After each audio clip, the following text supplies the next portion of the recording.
Salut les sœurs de la danse, je suis Mainali, compétitrice de salsa et bachata et je suis très heureuse de retrouver des athlètes qui représentent donc la France et la salsa, donc Jérémy et Olaya.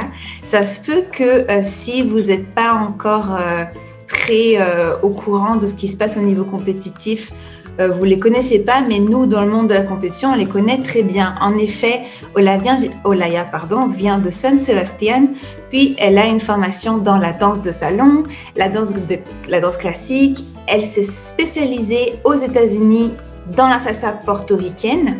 Et Jérémy, lui, est un danseur donc français qui a participé à différentes compétitions. C'est aussi spécialisé dans la salsa portoricaine aux États-Unis, a fait des compétitions, notamment le Antu Las Vegas en 2011.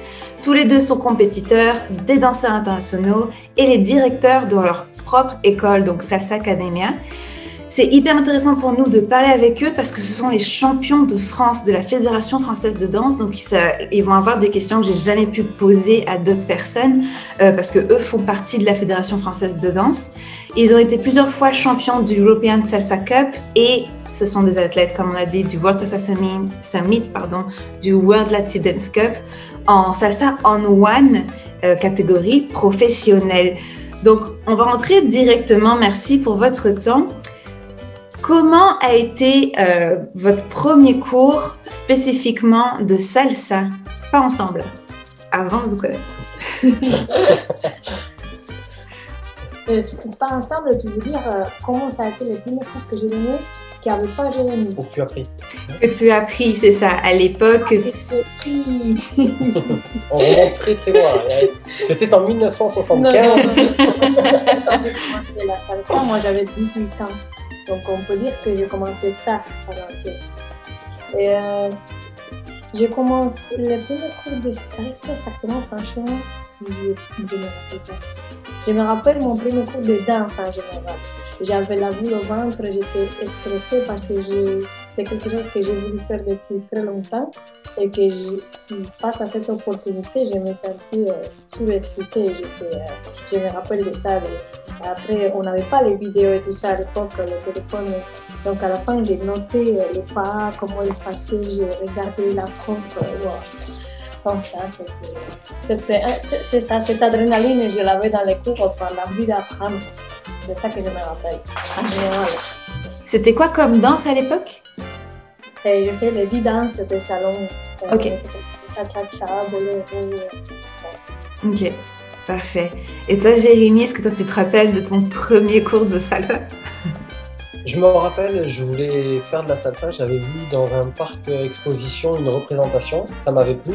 Je dis, j'ai envie de faire de la salsa. J'avais vu une affiche sur un feu et pour avoir l'adresse de l'école pour m'inscrire. Et en fait, je me suis trompé d'adresse. J'ai atterri dans une autre école. L'adresse que j'avais vue, c'était une école de salsa cubaine et j'ai atterri dans une école de salsa portoricaine. Le hasard. Et je me rappelle encore, c'était les portes ouvertes qui faisaient des démonstrations, des cours d'initiation un petit peu et j'étais super excité d'apprendre tout ça et de suite, ça a été une drogue. Ok.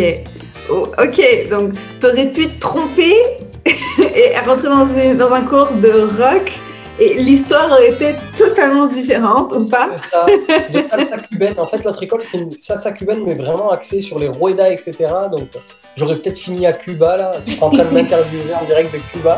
J'aurais fait les championnats de rueda internationaux. Mais non, voilà. J'ai atterri dans cette école, au hasard. Waouh! Est-ce que, je te pose pas la question, Olaya, parce que souvent les filles, on n'a pas ce genre de blocage, mais est-ce que Jérémy, t'as grandi avec l'idée que oh, la danse c'est pour les filles? C'était quoi tes a priori avant d'être danseur sur la danse? Je m'y suis jamais penché en fait. J'ai jamais pensé. Ce que j'ai toujours aimé depuis petit danser, faire un petit peu le one man show, là, imiter Michael Jackson ou des choses comme ça. Et j'ai jamais ressenti ce cliché. Mais par contre, à 19 ans, quand j'ai pris mon premier cours et que je suis allé dans cette école, le cliché c'était plutôt inverse. C'était cette chance, tu dois avoir plein de filles avec toi. Tout le monde nous envie à partir de cet âge-là. Je crois que vraiment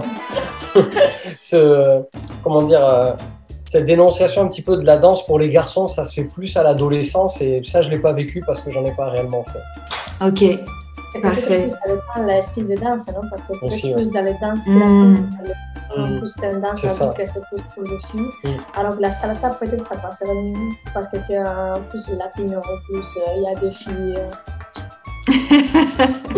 Ok, oui, en effet. Donc, message à toute personne qui a des problèmes, peut-être pour séduire, la danse, peut-être, on ne sait pas, pourrait être une option pour vous.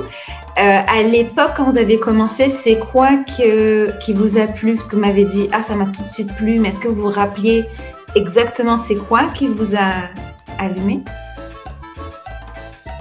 Moi, ce qui m'a attiré, c'est l'ambiance. Sincèrement, au début, c'est pas... C'est la musique. Parce que la musique, bon, depuis toujours, je suis aussi de famille espagnole. J'ai toujours eu un petit peu cette culture et j'ai toujours aimé le latino et la musique espagnole, tout ça. Mais donc la musique, je l'aimais déjà, mais vraiment l'ambiance, combien c'était chaleureux en fait quand je les voyais danser. En plus, l'école où j'atterris, il y avait une troupe déjà, une troupe de danse. Il y avait déjà cet aspect-là, donc je les voyais entre eux, ce qui dégageait, ça donnait vraiment envie, plus que le pas en lui-même. Peut-être que si ça avait été exactement la même chose sur du rock, j'aurais aimé, mais non, je crois que non, parce que c'est pas une musique latine.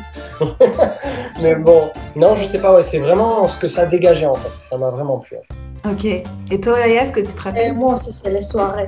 Moi, c'est parce qu'il y avait des soirées que je me suis penchée pour la salsa, parce que les soirées de danse, les salons, il n'y en avait pas. Et l'ambiance de la salsa, tout ça, ça m'a plu tout de suite. Et tous les vendredis, je me rappelle, même ma mère qui me disait non, il ne faut pas que tu sortes trop le soir et tout, c'est le vendredi soir. Et je faisais tout, à chaque fois, c'était le vendredi soir, tous les soirées salsa pour être là. À la première presque, surtout la dernière. En Espagne, ça sort beaucoup en plus. Hein. Ah oui, ça finit ça. Ça finit ça. C'est ça. Ça pratique jusqu'à 6h du matin. C'est une petite soirée, ça. Et aujourd'hui, après tout, peut-être qu'on s'entend, il y a moins le côté nouveauté, il y a beaucoup de danseurs que c'est une période de leur vie et puis ça s'arrête là. Vous avez continué aujourd'hui, qu'est-ce qui fait que vous continuez à aimer autant la salsa et la bachata? Moi, ce que j'ai aimé, ça a été les objectifs. J'ai peut-être l'âme vraiment de compétiteur, justement, et dans d'autres domaines, pas que dans la salsa, en fait, depuis toujours.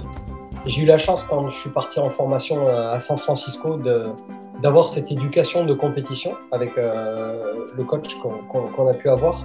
Et depuis, en fait, ça m'a plu. J'ai voulu offrir ça autour de moi. Enfin, déjà, nous le réaliser aussi et nous dépasser à chaque fois et l'offrir autour de nous.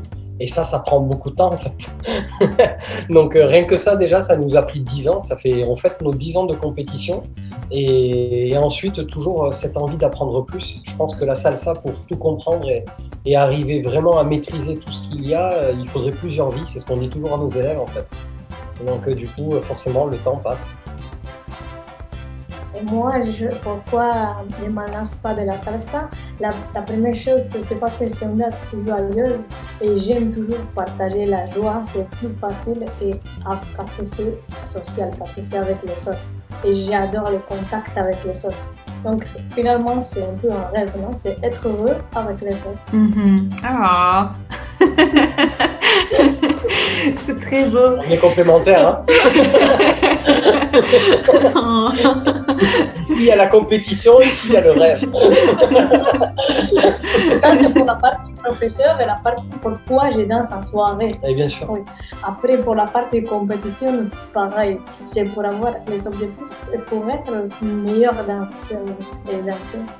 Et pour pouvoir se dépasser, parce que c'est pas pareil que se préparer pour un show et se préparer pour une compétition. La discipline, ça implique plus, beaucoup plus. Et aussi pour la partie professeur, c'est important d'avoir cette notion, comme tu disais, de rêve et de plaisir. Parce qu'un élève, même avant de l'emmener à la compétition, parce qu'on peut avoir envie de compétition, mais des fois on n'a pas conscience de l'engagement réel qu'il faut. Et c'est important d'emmener l'élève step by step jusqu'à cet engagement à fond, en fait. Et du coup, le rêve, cette partie de plaisir, c'est important de commencer comme ça quand on enseigne aux élèves qui viennent déjà d'une que pour le plaisir, ou d'autres qui ont éventuellement envie de faire de la compétition, mais d'abord de leur enseigner ça pour petit à petit augmenter les épreuves et les objectifs. Ok. En parlant de compétition, est-ce que vous vous rappelez votre première compétition? Est-ce que c'était ensemble? Parce que ça, je ne l'ai pas trouvé. Est-ce que c'était ensemble? Est-ce que vous avez gagné? Est-ce que vous avez perdu? Oh là, il y a l'air de se rappeler. La compétition qu'on a fait, c'est séparément, on va dire. On n'a pas commencé ensemble la compétition. Donc, moi, je me rappelle que la première compétition, on était 2 et on est arrivé 12e. Mais c'est magnifique! Un podium! Un podium! Ça veut dire que tu es vice-championne du Pays Basque. Équivalent de... Je me suis lancée de suite avec un copain qui est mon meilleur ami maintenant dans une petite compétition qu'il y avait au Pays Basque, peut-être un an après commencer la salsa. De suite dans le show, parce que j'ai fait du théâtre, du chant, j'ai été habituée à interagir avec un public et j'aime ça de façon naturelle. Donc, de suite, il y a eu l'opportunité et on s'est préparé nous-mêmes une petite chorégraphie comme ça. Et ça, c'est la première compétition à part. Mm-hmm. Moi, la première compétition, avant, j'étais dans une troupe dans laquelle j'ai appris à danser, justement, cette fameuse troupe où j'ai atterri par hasard. Elle s'appelait Siembra, elle vient du sud-ouest. Et en fait, on s'était présenté, c'était ma première compétition, on s'était présenté dans un championnat d'Europe qu'ils avaient fait en team à Londres, je me rappelle. C'était un ancien congrès, qui était un des plus gros congrès d'Europe, qui maintenant malheureusement n'existe plus, qui s'appelait le UK Salsa Congress. Et il y avait un championnat d'Europe et on était arrivé, je crois, 3e ou 4e sur 5 ou 6 en équipe. Et voilà, c'était la première expérience avant de rentrer entre guillemets, dans le vrai cercle des compétitions comme World Latin Cup, World Salsa Summit, etc. Ok. Ah, c'est la première fois que j'entends quelqu'un qui commence la compétition en compétition de troupe, avec une expérience de troupe. C'est différent, c'est pas la même expérience, c'est hyper intéressant. À mon sens, c'est plus simple. Je trouve Ah oui? qu'il est beaucoup plus simple de danser. Alors, il y a peut-être des choses sur l'entente du groupe, les caractères, il y a plus de personnes, donc c'est plus dur à gérer. Mais je trouve que c'est plus simple parce qu'on peut plus se reposer sur les autres aussi, que ce soit moralement ou même physiquement. En fait, on s'entraîne en équipe. On a moins l'impression que le projecteur, il est centré que sur nous, en fait, et que ça dépend de tout. Et alors que quand on est en couple, voire quand on est en solo, je trouve que là, pour moi, c'est un autre challenge. Quand même. Ah oui. Vraiment apprendre tout l'espace, il faut être bien plus grand, c'est différent. Absolument. On en reparlera après, surtout l'expérience de Olaya en tant que solo. Mais avant ça, s'il fallait que vous fassiez un choix, parce que j'ai vu que Jérémy, toi, tu as commencé les compétitions en two, mais qu'en ce moment, vous faites les compétitions en one.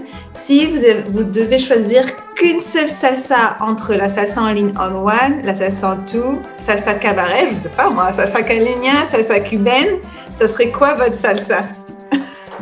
Pour les compétitions ou pour le social, tu veux dire? Pour tout. Pour tout.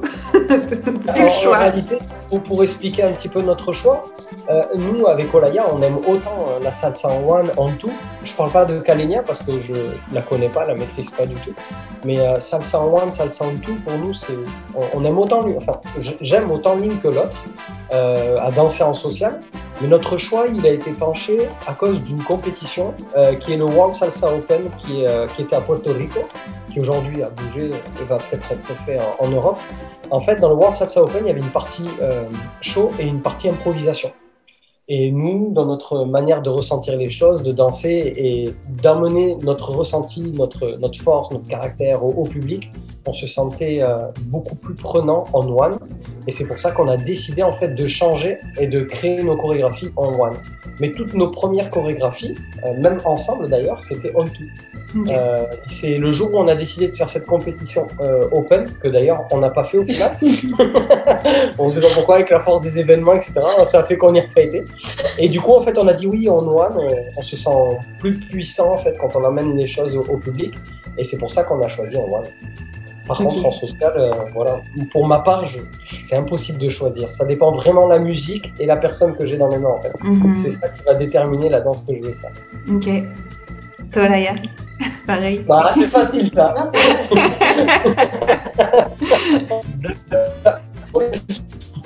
Ça dépend du feeling que tu as avec la personne et la musique.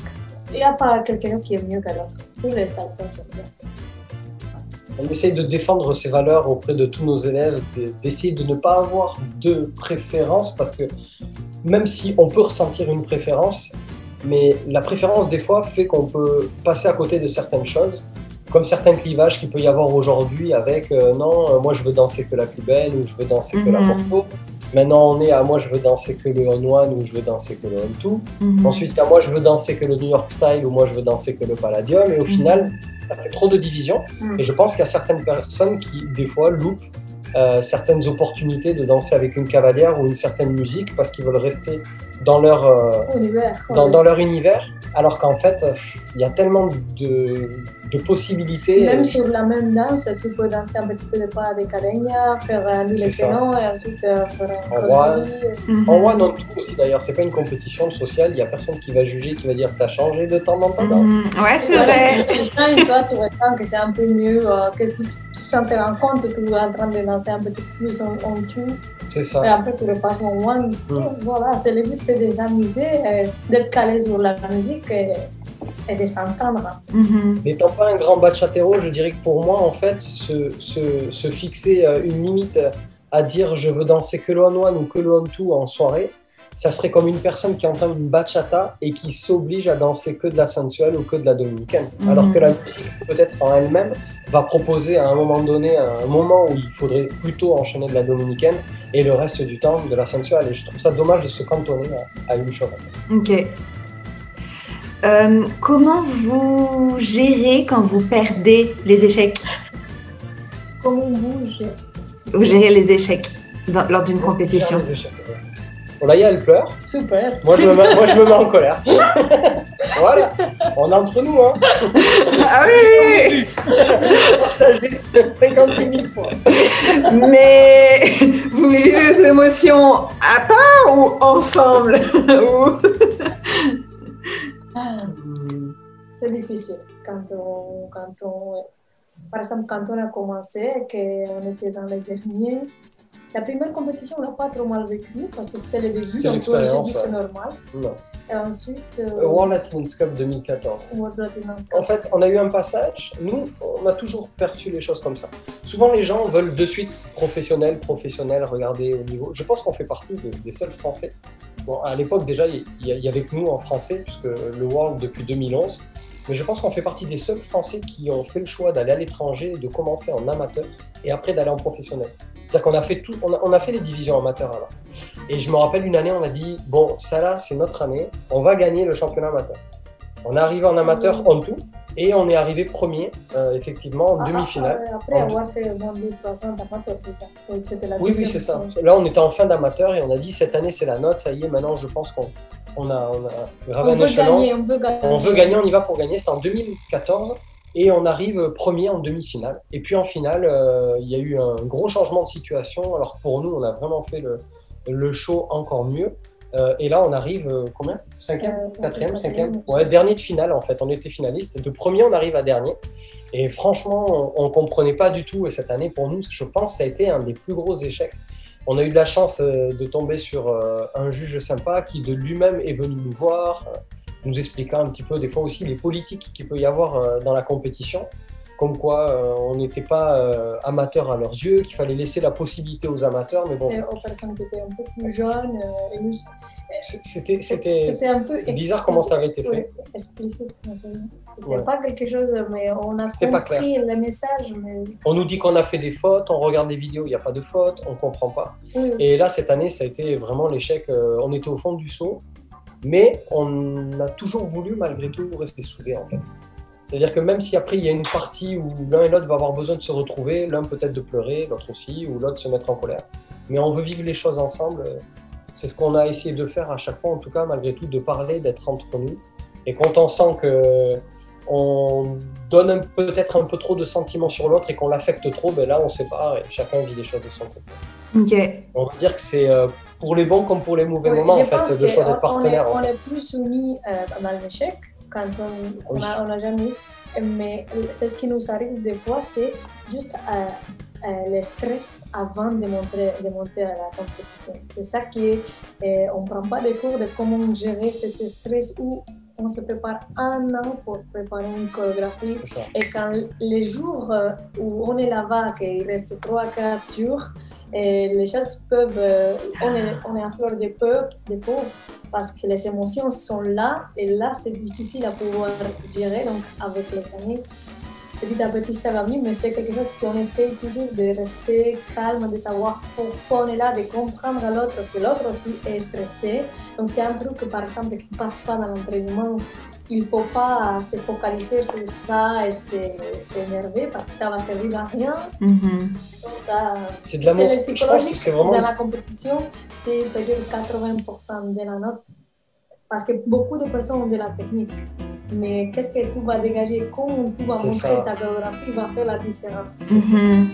L'énergie, la niaque. Et je pense en fait que c'est vraiment de l'amour inconditionnel en fait, vraiment. Et je dis pas ça parce qu'on est en couple, si on n'était pas en couple ça serait pareil. C'est-à-dire que avant de monter sur scène, si on est entre compétiteurs et il y a une personne qui a besoin de s'isoler et qui a besoin que le couple s'isole, ben l'autre accepte de s'isoler aussi. C'est un exemple, hein, mais c'est vraiment arriver à faire en sorte que l'autre se sente bien, qu'on se sente bien ensemble. Pour que ça roule. Parce que c'est vrai qu'on ne se rend pas compte, mais c'est un an de préparation pour arriver à cet objectif. Et c'est toute une vie en fait, c'est-à-dire qu'on y met tout. Quand des gens, pour nous, durant les 10 dernières années, on va dire, la compétition, oui, maintenant, c'était notre vie. Avec les confinements et tout ça, on commence à revoir des amis, on se fait plus de repas avec les élèves, on n'avait pas d'amis. On va à la montagne. Les amis, on ne savait pas ce que c'était. Oui, c'est ça, même la famille, rien du tout. Ok. En parlant de avant de compétition, c'est quoi votre routine avant d'entrer en piste? Votre routine de couple, ça se passe comment votre préparation? Les 5 minutes, même l'heure avant de votre passage, vous savez que votre catégorie va être à cette heure-là. Vous faites quoi exactement? Moi, je regarde une série Netflix, Olaya se maquille. C'est vrai? Une heure avant. Ah non, 1 heure avant, non, parce qu'Olaya, il lui faut 3 heures. Bah oui, le make-up, les cheveux. En général, de mon côté, moi, ça a vite pour préparer. Moi, c'est ce que tu fais. Moi, ma routine, j'ai une chose, hein, c'est tout le temps comme ça, j'y peux rien, c'est que je range tout, en fait. J'ai besoin de ranger. C'est-à-dire qu'on est à l'hôtel, je fais la valise, je range tout, tout est nickel, tout est propre. Une fois que j'ai tout rangé, je me mets au lit et je regarde des séries pendant qu'Olaya se prépare. Après, j'aide souvent Olaya à se préparer par rapport à ses cheveux ou le tan, le maquillage, etc. Bah, le maquillage, pas trop quand même. Le tan, je veux dire, pardon, le tan, pas le maquillage. Parce que le maquillage j'ai abusé là. Jean-Paul non. Et après, on va dire, après, on a une routine de préparation, d'entraînement avant de monter sur scène. Ça peut varier, c'est comment on le sent, mais en général, oui. Le but, c'est pas de... Souvent, après, les personnes sont différentes, mais nous, en tout cas, on a réalisé que ça ne sert à rien de se fatiguer physiquement. Et comme on peut le voir des fois, des personnes qui font 10 fois leur chorégraphie avant de monter sur scène, ça, c'est pas quelque chose qu'on fait. On a besoin de se chauffer, mais on a besoin de s'adapter parce que la compétition nous a appris au travers des années qu'on ne sait jamais quand est-ce qu'on va danser. C'est-à-dire que ça nous est arrivé, là, un des derniers World Latin Dance Cup où Olaya était prête, maquillée, moi pareil, on était sur place, finalement il y a du retard, on a dû repartir à l'hôtel, les deux allongés, 3 heures de retard, et finalement on nous dit vous danserez demain. Et donc là, il faut pire encore qu'elle se redémaquille, qu'elle redéfasse tout. Demain matin en plus, alors qu'on était très tard le soir. Donc du coup, ça sert à rien de se fatiguer, ça aurait été pire. Du coup, on s'adapte. Ce qu'on fait, c'est qu'on se chauffe. Et par contre, on se laisse toujours au moins les 5 dernières minutes avant de monter sur scène à rien faire, limite même à se séparer. Chacun a besoin de se retrouver, de se recentrer sur lui-même. Jérémy, souvent, il se tape sur les jambes. Je sais pas pourquoi, c'est vrai. Mais c'est pas le seul, hein. On m'a dit de faire ça pour le système nerveux. Je crois que ça vient du rugby, ça. Je faisais ça dans le rugby, en fait. C'est quand je joue au rugby, ça. En fait, il fait un haka. C'est ça, je fais un all black avant de monter sur ça. Et l'image aussi très typique de Jérémy avant de la compétition. Tu me dénonces, là. Peut-être une heure avant, oui. Il est allongé par terre, n'importe où. Et il s'est mis un truc sur la tête, là, comme ça. Donc, Il y a besoin de recentrer l'énergie en fait. Je me suis rendu compte que de tourner en rond, d'être là comme ça sert à rien, on est tout fatigué. Oui, parce que ça monte l'adrénaline. J'aime pas regarder les autres choses, je déteste. J'aime pas, et j'aime pas qu'elle regarde d'ailleurs les autres choses. Je l'empêche de regarder les autres choses. C'est psychologique, c'est des superstitions, je sais pas. Ok, j'allais vous demander. Elle prenait le rideau et elle faisait ça, je dis oh là, il y a mort.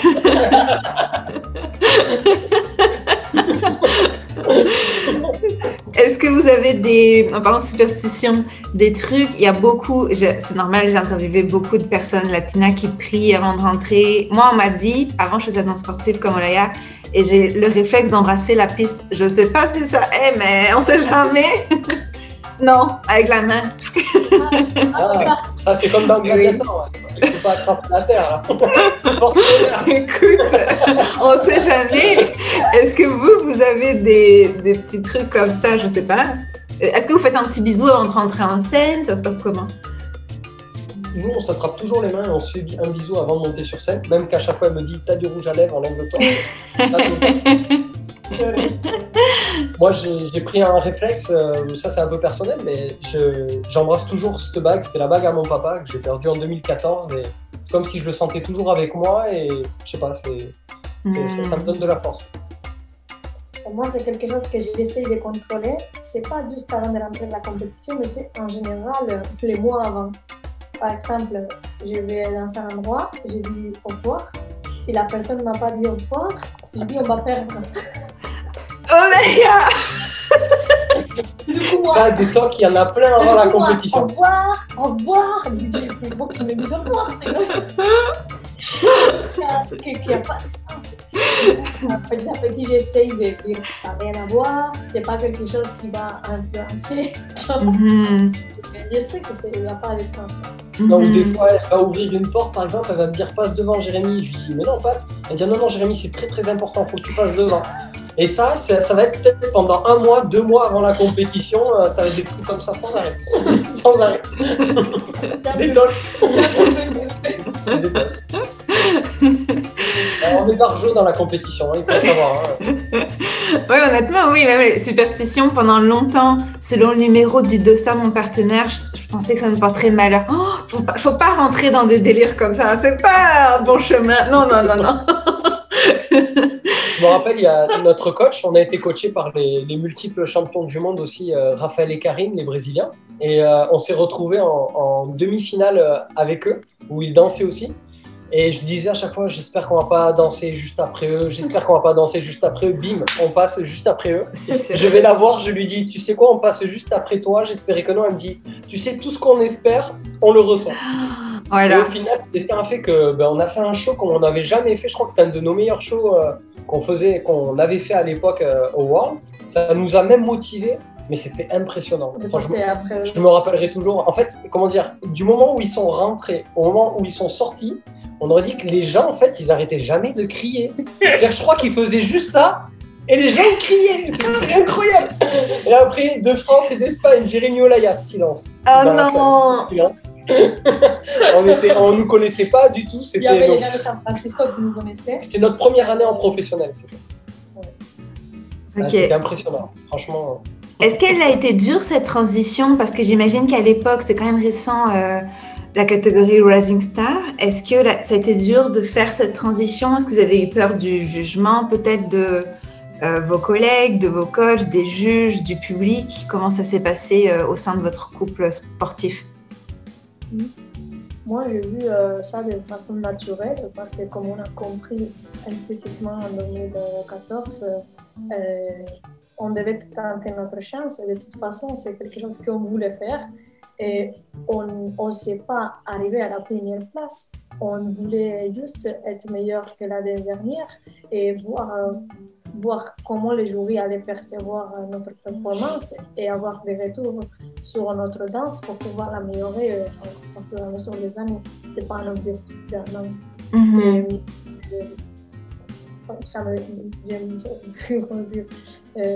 je m'en fous, je ne voulais pas dire ce mot, mais ça m'est égal. Ça m'est égal, voilà. Ça m'est égal un petit peu ce qu'ils vont penser les autres d'eux si je me présente dans ces catégories-là. Parce que moi, je le fais pour moi et j'ai rien à reprocher. C'est pour ça que je me montre comme je suis avec mon humilité et mon envie de progresser. Ok. Moi, c'était impeccable là-bas à l'étranger en fait. À l'étranger, jamais de problème de jugement. Aux États-Unis, par exemple, la mentalité qu'ils ont, c'est toujours été bien passé. C'est plus par rapport à la France. C'est-à-dire que France, pays où il n'y avait pas du tout de compétiteurs français d'ailleurs, encore à cette époque-là, quand on est rentré pour notre première année en professionnel, on était les seuls. Avec nos élèves, on a emmené 2 couples d'élèves d'ailleurs. On les a fait se présenter là-bas. Mais ça a plus été pas une peur, mais ouais, comment dire, quand même une certaine méfiance du regard français, parce que là-bas, en fait, par exemple, j'ai jamais vu un Français partir en compétition et dire je vais tenter la catégorie amateur. Ils préfèrent tous être en professionnel, quitte à arriver dernier. Mais c'est comme si amateur, c'était oh, je suis pas un amateur, je suis un pro, moi. Et du coup, quand toi tu vas en amateur, c'est ah non, mais eux ils sont amateurs. Sauf que en professionnel ici, les gens professionnels d'ici, ils n'ont pas le niveau amateur de là-bas. Le niveau amateur de là-bas est très court. Incroyable, même le niveau junior, les enfants. Les enfants ici, ils pourraient être tous profs en France. On ne sait pas si c'est pro ou amateur. C'est ça, franchement, c'est incroyable. Donc c'était plus ça en fait, ce regard. Et le jour où on est passé professionnel, ça a été une délivrance du côté français de dire on est en professionnel. Même si on n'a pas de résultats pour l'instant, mais on va dire que ça passait bien en France, quoi. C'est tout ça. C'est un peu dommage. Ok, super intéressant. Est-ce que vos familles vous ont supporté dans votre carrière quand vous avez décidé de vous lancer professionnellement dans votre passion? Ce silence. Ah ouais, un blanc. Un ange passe. Les gens, ils n'arrivent pas à comprendre en fait ce qu'on vit. D'ailleurs, même souvent, quand on n'est pas là, quand on va s'entraîner, les gens, il faut qu'ils soient dans ce milieu pour qu'ils le comprennent. Mais je pense que c'est pas que la compétition, en fait, c'est la danse en général. Les milieux artistiques. J'ai le souvenir encore quand j'étais ultra drogué de soirées salsa où j'étais, quand je venais de rentrer à l'école de danse. À chaque fois, j'ai perdu tous mes amis d'ailleurs, parce que quand je leur disais je peux pas ce soir, on est en soirée salsa, je peux pas demain, on a un gala de salsa, je peux pas après-demain, on fait un repas salsa, les gens ils me disent non mais c'est bon. Et je crois que la compétition c'est pareil, les gens n'imaginent pas, et quand pour nous on a vraiment l'impression de jouer notre vie, quand on était, parce qu'en plus des dépenses astronomiques, on y a dépensé notre vie, parce que la compétition il n'y a rien qui est pris en charge. Donc il fallait qu'on paye nos billets d'avion, l'hôtel. D'ailleurs, Mauro Isol, on pourra en parler parce qu'on a quand même vécu pendant 1 mois avec eux aux États-Unis. On a partagé une maison ensemble pendant 1 mois pour éviter d'avoir trop de dépenses parce que le World Athletics Cup était fin décembre et le World Salsa Summit début janvier. Donc on a dit, on va pas revenir. Du coup, on passe même Noël et le jour de l'an là-bas tout seul à s'entraîner tous les jours. Et le jour où on appelle nos parents, qu'on dit on est arrivé 3e. C'est bien, bravo, hein. Mais je sais pas, il y a pas, c'est pas énorme. Ils vous ont jamais vu en compétition? Si, moi j'ai eu cette chance. Oui, toi aussi d'ailleurs. Ils sont venus nous voir, mais pas. Il y avait un championnat qui a été créé justement par la troupe dans laquelle j'étais à Pau, qui s'appelait le Tremplin Salsa Festival, qui était vraiment sympa. D'ailleurs, ils faisaient venir Adrian et Anita en tant que juges, qui sont quand même des multiples champions du monde du World Salsa Open. Oui, d'ailleurs, pardon, désolée de te couper. Allez voir l'entrevue de Anita, le lien sera en bio. Et on peut aller voir. Ah d'accord, ok. C'est ça. En fait, il est en haut.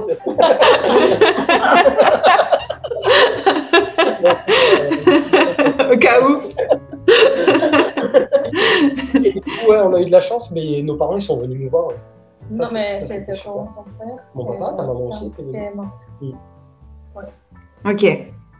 Et comment vous avez, du coup, on s'entend que ça aurait pu freiner beaucoup de gens de ne pas avoir le soutien. Comment vous avez fait pour quand même avancer malgré ce manque peut-être de support émotionnel-là? Moi, je dirais que ça a été dur quand même au début, hein, ne pas avoir de soutien. D'ailleurs, j'ai toujours envié les latinos, en fait. Quand on arrivait au World, à chaque fois, je voyais n'importe quel couple, même s'ils ne le connaissaient pas, desde Argentina. Et là, tu vois, même s'ils sont que 20, on dirait qu'ils sont 100 000. Ils font un bruit. viennent entre eux. C'est incroyable cette énergie qu'ils ont entre eux. Les Américains, pareil, tous les Latinos.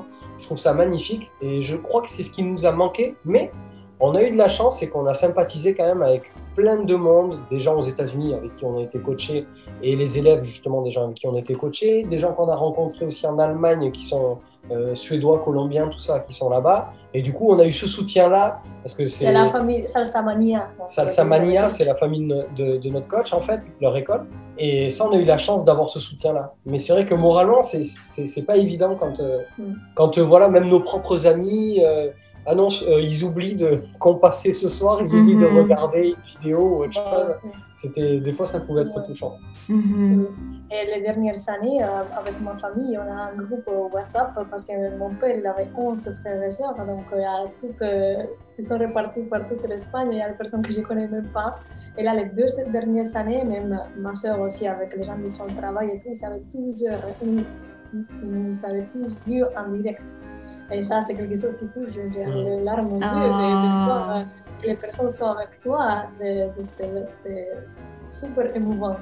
Pareil, quand les élèves ils disent aussi, on s'est levé à 4h du matin ça, pour voir.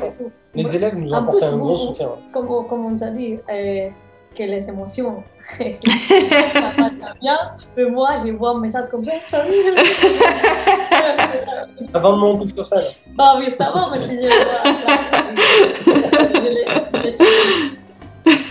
Les 2 dernières années, et je repense d'ailleurs même à ces dernières années, c'est vrai, on a nos élèves qui nous envoient des photos. On en a même une qui était en vacances, à Orlando, l'année où on devait passer, et du coup ils sont venus nous voir, elle a payé sa place pour venir nous voir. Et malheureusement, c'est l'année où ils nous ont annulé la représentation, qu'ils ont dit, ça sera demain, elle avait payé $50 sa place. Oh my god.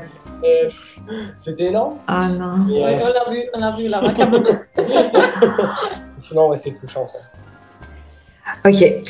Alors, je voulais savoir, on va plus rentrer dans votre couple parce que vous avez l'avantage ou pas, vous nous le direz, d'être un couple de compétiteurs, mais aussi un couple amoureux. Alors, ça vient avec son lot d'avantages et de désavantages. Est-ce qu'on peut savoir, est-ce que vous avez commencé direct en temps... Vous n'êtes pas obligé de répondre, by the way, hein, c'est...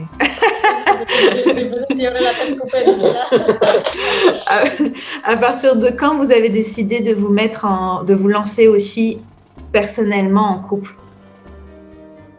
Donc nous, on va dire, les couples amoureux était venu avant la danse. Ça veut dire quoi quand tu fais ça, quand tu dis amoureux? Je sais pas si on dit comme ça. Non, ça veut dire que on ne sait pas si c'est amoureux ou pas, tu vois. C'est peut-être amoureux.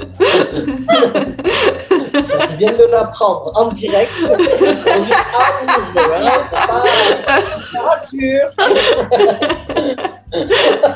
Mais c'est super. Ça peut être couple amoureux, c'est pas sûr. Non, amoureux. Un couple amoureux. Voilà. Donc, on a décidé de danser ensuite. Ok. Par la suite. Et est-ce que c'était une décision... Parce que j'imagine que vous aviez conscience des répercussions que ça aurait pu avoir. Est-ce que c'était une décision difficile à prendre? Ah oui. Tu étais consciente des répercussions? Oh. Ok. Sinon, on aurait réfléchi 2 fois peut-être.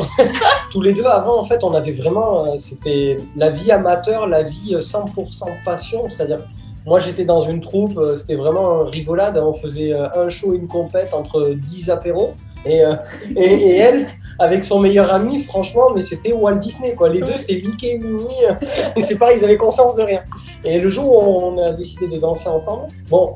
Je revenais un peu chargé à bloc parce que c'est l'année où je suis parti au championnat du monde à Las Vegas on tour et j'avais fait une formation et j'avais dansé avec une autre personne là-bas où j'avais gagné le World. Et je suis revenu, j'ai proposé à Olaya de danser ensemble parce qu'elle dansait encore en fait avec son meilleur ami. Et je proposais de danser ensemble et de créer un show à base avec tout ce que j'avais appris, etc. Je voulais partager avec elle. Et au début, voilà, on ne pensait pas s'engager. Jamais on a dit, ouais, on va être professionnel, on va monter une école, on va faire les Worlds. On n'a jamais dit ça au début, c'était faire un show, peut-être faire de la compète en France, en Europe. Voilà, on voulait ça, puisqu'à l'époque, il y avait le championnat d'Espagne, c'était ça notre objectif, à Gandia. Et voilà. Mais non, ouais, on ne pensait pas que c'était tout ça. Et c'est au fur et à mesure du temps qu'on s'est rendu compte vraiment le dévouement qu'il fallait avoir, il fallait être vraiment constant, il fallait être plus que professionnel, même quand on est un amateur. Hein, et si on dit on va s'entraîner, c'est pas 30 minutes après, il y a une certaine diète à avoir à côté, il y a une hygiène de vie, voilà, ça on l'a appris avec le temps. C'est confinement. Et pour répondre à ta question, ce n'est pas du tout facile d'être en couple. Je pense que tout le monde peut l'imaginer. Vous arrivez à faire la différenciation entre votre vie professionnelle et votre vie personnelle ou pas du tout? C'est mélangé, il n'y a pas d'heure pour travailler? On fait en sorte que ça soit séparé, mais c'est impossible de le séparer à 100%. Ça peut vraiment arriver que parce que il y a un crossbody qui a été mal fait, et ben à la maison, on va se mettre en colère quand on va oublier une olive dans la salade. C'est tout lié. Ok. T'as mal fait le chaud et voilà, t'as mal cuit la viande. Allez, c'est pareil. Ah oui, c'est très délimité. Ok. Le plus dur, en fait, c'est d'arriver à comprendre que quand on est en salle d'entraînement, on est deux danseurs et on n'est pas deux amoureux. Si on fait un reproche à l'autre, une critique constructive sur la technique ou sur autre chose, c'est essayer de comprendre que c'est pas la personne affective qu'on veut toucher, on est deux professionnels. Voilà, c'est ça le plus dur en fait. Émotionnellement, c'est ça que tu arrives à comprendre. Et aussi peut-être comme nous, on est un couple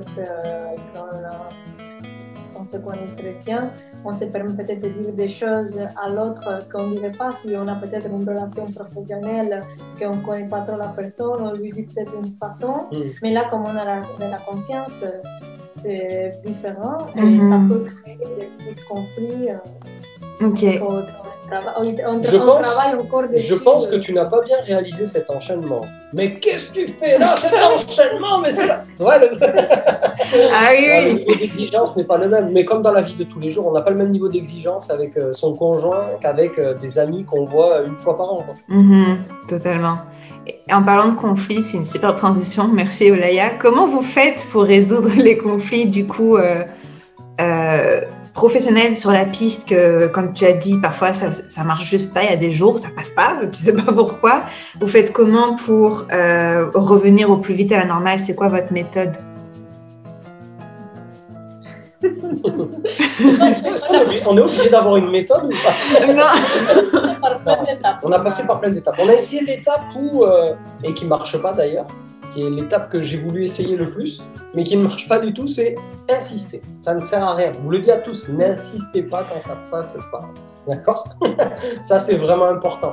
Je parle pour toutes les... Je pense qu'on a tous, dans une chorégraphie, un moment technique qu'on redoute, qu'on maîtrise peut-être un peu moins que le reste de la chorégraphie. Ce moment que vous redoutez, il ne faut pas le forcer, et encore moins avant de monter sur scène. Et il faut comprendre aussi que les entraînements, un jour, ce moment technique, il peut passer, un autre jour, il peut ne pas passer. Et ça, il faut l'accepter, ça ne veut pas dire qu'on l'a pas, ça va changer. Et moi, j'ai eu du mal à l'accepter au début, j'ai insisté, et ça marche pas. Ma phrase de toujours, Jérémy, on n'est pas des robots. Voilà, c'est ça. On veut chercher la perfection à 100%, et parce que en tant que danseur, on se base aussi sur ce qu'on voit, sur ce qu'on apprend, sur nos coachs. Mais souvent, nos coachs ou ce qu'on voit, qu'est-ce qu'on voit? Le meilleur, en fait. On ne voit pas tout le temps l'échec. C'est rare, bon maintenant c'est devenu un peu à la mode, on voit certains grands danseurs qui publient des vidéos de leurs entraînements et de leurs échecs. Mais au début, on croyait que tout passe tout le temps, c'est magique, c'est parfait. Et du coup, on se met ça dans la tête et c'est une trop grosse pression. Non, c'est normal d'avoir de l'échec. Donc du coup, ça marche pas. Deuxième tentative, c'est se dire, bon, on laisse tomber et on verra demain. Mais souvent, ça peut créer une frustration aussi. Et la troisième tentative, c'est se dire, on fait autre chose en attendant et on revient dessus dans 10-15 minutes. Et voilà, il faut essayer de prendre du recul comme ça en fait. Je pense que ça, c'est le meilleur compromis. Moi, par exemple, si c'est quelque chose qui ne va pas, par exemple, des choses qui peuvent varier. Par exemple, nous, quand on fait les tours sur une jambe, c'est un travail de fond. Donc, ça ne veut pas dire qu'un jour, tu les as moins bien, ou tu perds un peu l'équilibre, ou tu as eu un accrochage, un truc comme ça, que tu dois te suicider. Tu dois continuer parce que c'est un travail de fond. Et ce n'est pas parce que tout le monde fait des erreurs, surtout sur des trucs comme ça, où tu peux même tomber par terre. Mais c'est pour ça que le mental est 80%. C'est essentiel d'avoir un bon mental parce que si tu te dis à toi-même, je ne sais pas, ça y est, on les a perdu, c'est mort. Comment on va faire? Tu vois, là, c'est mort. Vraiment, je conseille le violet. Je conseille à tous les danseurs aussi avoir un coach de danse, c'est très très bien. Mais je pense qu'une chose aujourd'hui indispensable, en mon sens, c'est un coach mental en fait, ou un sophrologue qui accompagne, parce que avoir un retour sur soi-même, respirer, vraiment se concentrer sur soi, pas sur son entourage, pas sur les pensées des autres ou sur la pensée négative, et avoir toujours ce côté positif, ça c'est quelque chose qui ne s'apprend pas comme ça en fait. C'est important d'avoir un suivi et on a eu la chance d'aller chercher ça aussi, et je pense que ça c'est vraiment une bonne aide. Ok, ça c'était une de mes questions. Vous faites quoi en dehors de la piste de danse qui aide à vos performances et vos compétitions? Elle ressemble à quoi votre diète? Est-ce que vous vous entraînez? Est-ce que vous vous étirez en dehors? Qui vous allez voir? Est-ce que vous faites masser? Ça se passe comment en dehors de la piste? Psychologiquement, on essayait quand même toujours de se donner des petits plaisirs pour ne pas rester dans notre objectif, parce que sinon on était trop dedans et il faut savoir relaxer. Une fois que tu relaxes peut-être 2-3 jours, tout revient et la chorégraphie passe beaucoup mieux. Parce que tu t'acharnes sur quelque chose et c'est pour ça que ça ne va pas. Il faut le temps de pouvoir se relaxer. Donc aller au cinéma, manger une glace, se reposer, faire une promenade, ce que tu veux faire. Ça, on se l'est même obligé en fait de faire ça. On ne faisait pas avant. On s'est obligé à se dire voilà, là il faut qu'on se fasse un truc. Et ça pour le mental. Et ensuite, pour tout ce qui est le corps, oui, on a un coach avec lequel on fait un entraînement en salle de sport, avec une diète. Il nous suit en cours particulier. On a 2 séances avec lui par semaine. Plus nous, après, on va de l'autre côté au sport si on veut faire une séance de plus si on a le temps. À la salle? Ça, c'est une aide physique. Oui, à la salle, quand elle s'était ouverte. Oui, quand elle est ouverte. Okay. C'est vraiment une aide physique énorme parce qu'il nous emmène toujours à l'échec en fait, à l'état de fatigue maximum. Donc, du coup, et ça nous fait travailler aussi le cardio et un petit peu muscler pour avoir cette mobilité, mais pour être dynamique, pour que les muscles répondent bien. Par exemple, moi, bien travailler sur cette partie parce que souvent j'ai mal au dos sinon. Donc, il faut bien que je gagne tout ça pour aussi avoir un meilleur équilibre. Puis on se sent beaucoup mieux, beaucoup plus dynamique et psychologiquement, manger bien, avoir une bonne hygiène de vie, il n'y a pas photo. Comme on dit tout le temps, le ventre c'est le deuxième cerveau en fait. Donc le moral il est vraiment beaucoup lié au ventre aussi. On a mis du temps avant de s'en rendre compte parce qu'on aime vraiment les bons plaisirs. On aime se faire plaisir on est les deux, on est gourmand en nourriture, mais c'est vrai que voilà, c'est important. En tout cas, quand on a cet objectif, il faut en faire le sacrifice. Ça, il n'y a pas photo. Elle ressemble à quoi votre diète, admettons, hors Covid évidemment, pré-compétition? Vous mangez comment? Tu dis hors Covid, mais tu sais quoi? En ce moment, la diète Covid, elle est pire que la diète qu'on a. Ah oui? On a une autre diète à un autre coach qu'on a en ce moment. Oh là là, c'est énorme. Non, mais la diète après, c'est manger. Il nous a fait un programme qui, pour résumer, pour pas donner tous les détails, c'est vraiment manger en fait sainement, enlever tout ce qui est pain, tout ce qui est sucre, 0 sucre. Vraiment manger. Après manger 5 fois par jour. Voilà, 5 fois par jour en comptant des collations, toujours accompagné avec du thé. Et en général, voilà, c'est des portions partagées avec de la protéine, un petit peu de légumes ou de crudités, un petit peu de fromage pour accompagner. Voilà. Et toujours des huiles saines, de la graisse saine, comme l'huile d'olive ou des noix, des choses comme ça. Ok. J'ai adoré prendre le petit déj, c'était de l'avoine avec un peu de fumée et des raisins secs. Elle se transforme en Maïté. Attends, je vais avec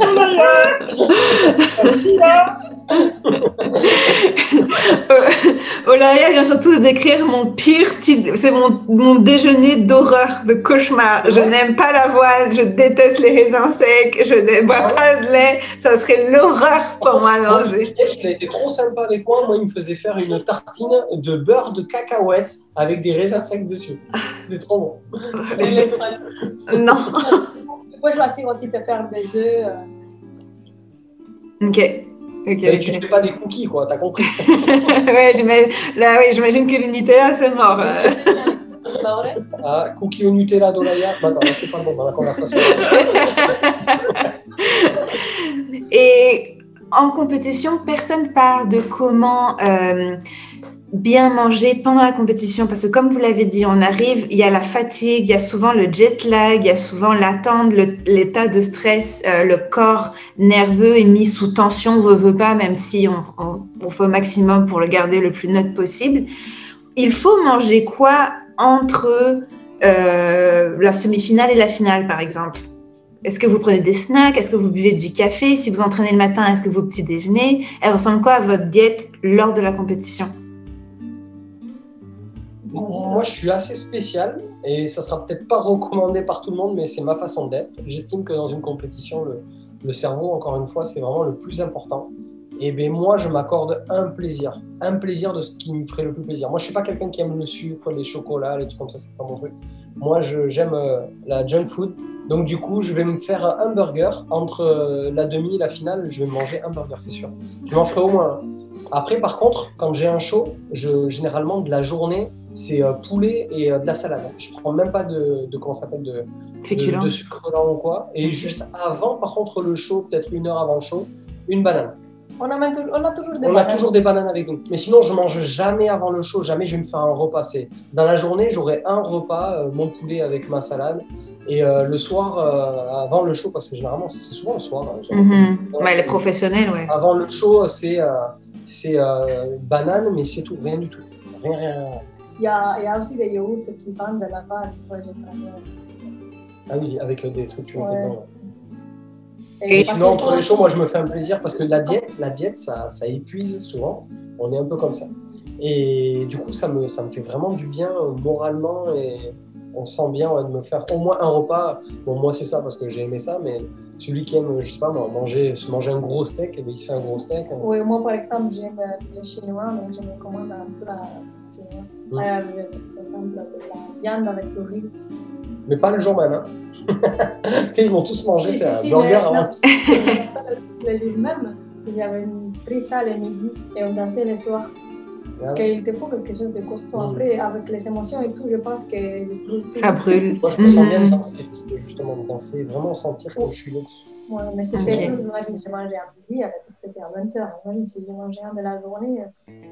Ok. Après, et vous oui, voilà, il faut écouter son corps. Je pense que c'est individuel, ça. Ouais, parce qu'avant, quand on commençait, je ne mangeais pas trop, j'avais les ventres fermés. Mais petit à petit, ça s'est ouvert.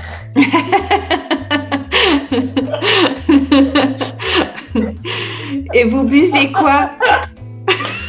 Je les ai perdus. Et vous buvez quoi pendant ou avant? De l'eau? Moi, c'est de l'eau, moi. Que de l'eau. Okay. Toi, tu bois du café de quoi? Le matin, que le matin. Ah ouais. Non, mais c'est de l'eau à fond, ouais. Non, rien du tout. Pas les Red Bull, les trucs comme ça et tout. On est déjà comme ça, imagine. Ouais, il faut déjà. Hein. Une fois j'ai essayé. Avec le Red Bull à fond. Tu te rappelles le petit shot que j'avais pris une fois? Le petit shot. Ah oui. Une fois, j'avais bu aux États-Unis, ils vendent des petits shots comme ça. C'est la même chose que la Red Bull, mais en concentré. Ça marque 5 hours energy. C'est ça. Et je l'ai pris juste avant de monter sur scène. Et bien, après le show, j'étais allongé par terre et je tremblais tout seul. En fait, c'était trop bizarre. J'ai cru que j'allais jamais m'en remettre. Après, ça dépend peut-être que c'est des personnes qui boivent ça d'habitude.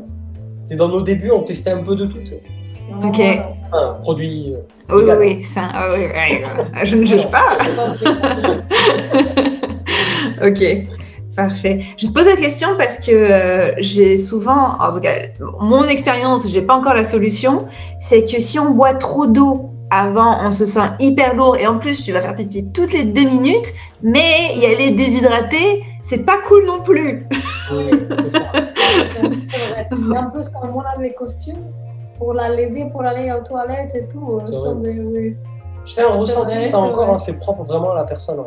Mais c'est vrai qu'il ne faut pas trop voir. Moi, généralement, je bois un verre d'eau, style 5 minutes avant de monter sur scène. Quoi. Vraiment, Okay. ça va être mon apport. Hein, ok, parfait.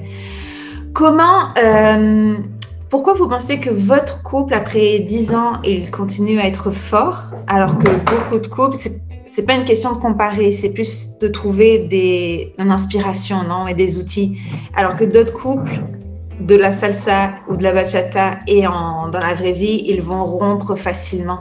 Comment ça se fait que vous pensez que vous durez? C'est quoi votre secret?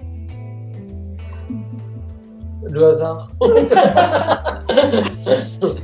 Non, je pense que c'est le focus déjà. Alors, du côté de la compétition en tout cas, on a mis du temps à le comprendre, à accepter de l'autre, mais quand on a compris, c'était clair, on a le même objectif. Oui. Et quand on se fait confiance mutuellement, de se dire, ok, j'ai confiance en elle, je sais qu'elle aussi, c'est là qu'elle veut arriver, mais déjà, ça enlève vraiment un gros poids. Parce qu'au début, on se tâtait comme ça, est-ce que vraiment tu veux ça? Oui, parce que je te crois pas. On est en train d'analyser l'autre et on pense que lui, il ne veut pas aller à cet objectif-là parce que cette personne-là, il n'a pas se comporter comme ça pour y arriver.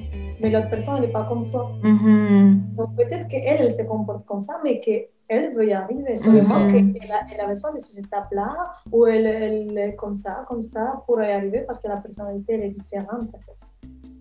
Ça met du temps avant d'arriver à se comprendre. Une fois qu'on a compris ça, déjà, il y a un gros poids, il y a une grosse confiance qui s'établit entre les deux personnes, et à partir de là, on arrive à faire notre route ensemble. Ok. Encore une fois, le mental, c'est ça. Okay. Parce qu'on entraîne aussi, quand on entraîne des teams et tout ça, la personne, elle peut danser très bien, mais si dans le mental, elle n'a pas une bonne ouverture d'esprit, un bon travail d'équipe, une bonne façon d'accepter l'échec s'il y en a, la façon de se comporter avec les autres et tout ça, même s'il danse très bien, on lui dit désolé, mais ça va pas marcher. C'est logique. Pour ça, on néglige cette partie, le mental, mais je pense que tous les danseurs devraient être suivis de cette partie-là, parce qu'on pense toujours à coach pour se coacher pour la danse. Mais il ne faut pas oublier le mental. Parce que la partie psychologique, elle est primordiale. En entraînant des gens, moi j'ai constaté que ça peut être soit quand les couples ils n'arrivent pas à rester ensemble, ou etc., de ce qu'on a pu voir dans notre expérience, soit il y en a qui n'ont pas les mêmes objectifs, ils s'en rendent compte. Il y a un gros écart au niveau du caractère, de l'envie d'y aller. Et il y a une autre chose aussi qui peut être caractéristique, c'est quand on n'a pas confiance en soi. La confiance en soi, notamment en termes de niveau de danse et de savoir qui on est. Est-ce que j'en veux à l'autre parce que je pense que l'autre est meilleur que moi? Ou est-ce que moi, je me sens meilleur que l'autre, alors du coup, je mérite une autre cavalière ou un autre cavalier? Toutes ces choses-là viennent en fait interférer dans le bon déroulement du couple. Et ça, c'est quelque chose qu'on n'a pas eu en fait. Jamais on s'est posé la question de... Au contraire, moi, dans ma tête, je crois que j'ai toujours pensé que grâce à elle, on arrivait à ça. Elle me fait confiance aussi. Et du coup, ça part, quoi. Mais si moi, dans ma tête, j'étais là en train de regarder une autre danseuse et dire avec cette personne, je pourrais aller plus loin. Ou elle regardait autour d'elle et avec ce... Là, de suite, ça vient interférer et il n'y a même plus de... On est toujours resté soudés, en fait. On n'a jamais... Ça. Oui, c'est ça. Ça, c'est une chance qu'on a dans la vie, même si on a des échecs, même s'il y a des trucs qui ne vont pas, souvent, on va dire, je change, je les répare. C'est ça. Comme diraient les grands-parents, hein, à l'époque... Quand il y avait 2 fils qui étaient cassés, et on faisait un nœud. Hein. Aujourd'hui, de suite, on va chercher une autre corde. Hein. Mais ça, il faut prendre des cours. Parce que, par exemple, Jérémy, il aime jeter plein de trucs. Non, mais Olaya, on n'est pas là pour parler. Règlement.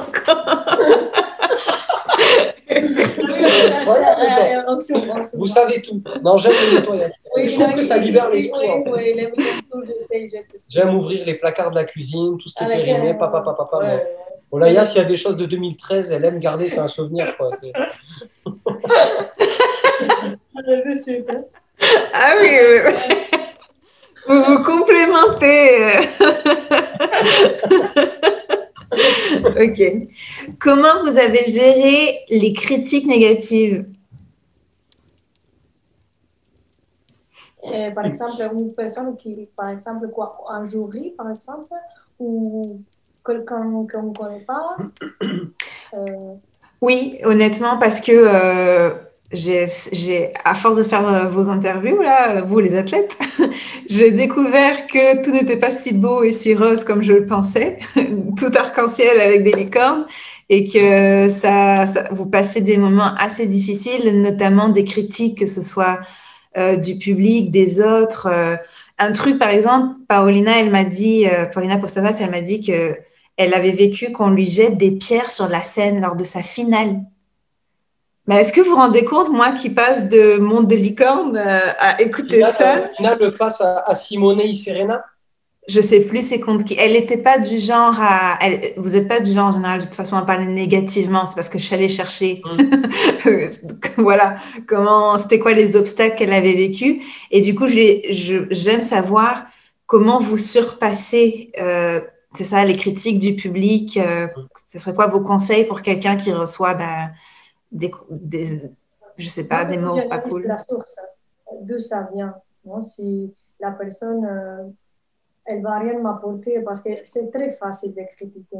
Il y a des personnes, par exemple, on est dans un show, on va voir quelque chose qui ne va pas, et de suite, ils vont venir te parler, ils vont dire, ah, c'est pas mal, mais tu t'es trompé, non?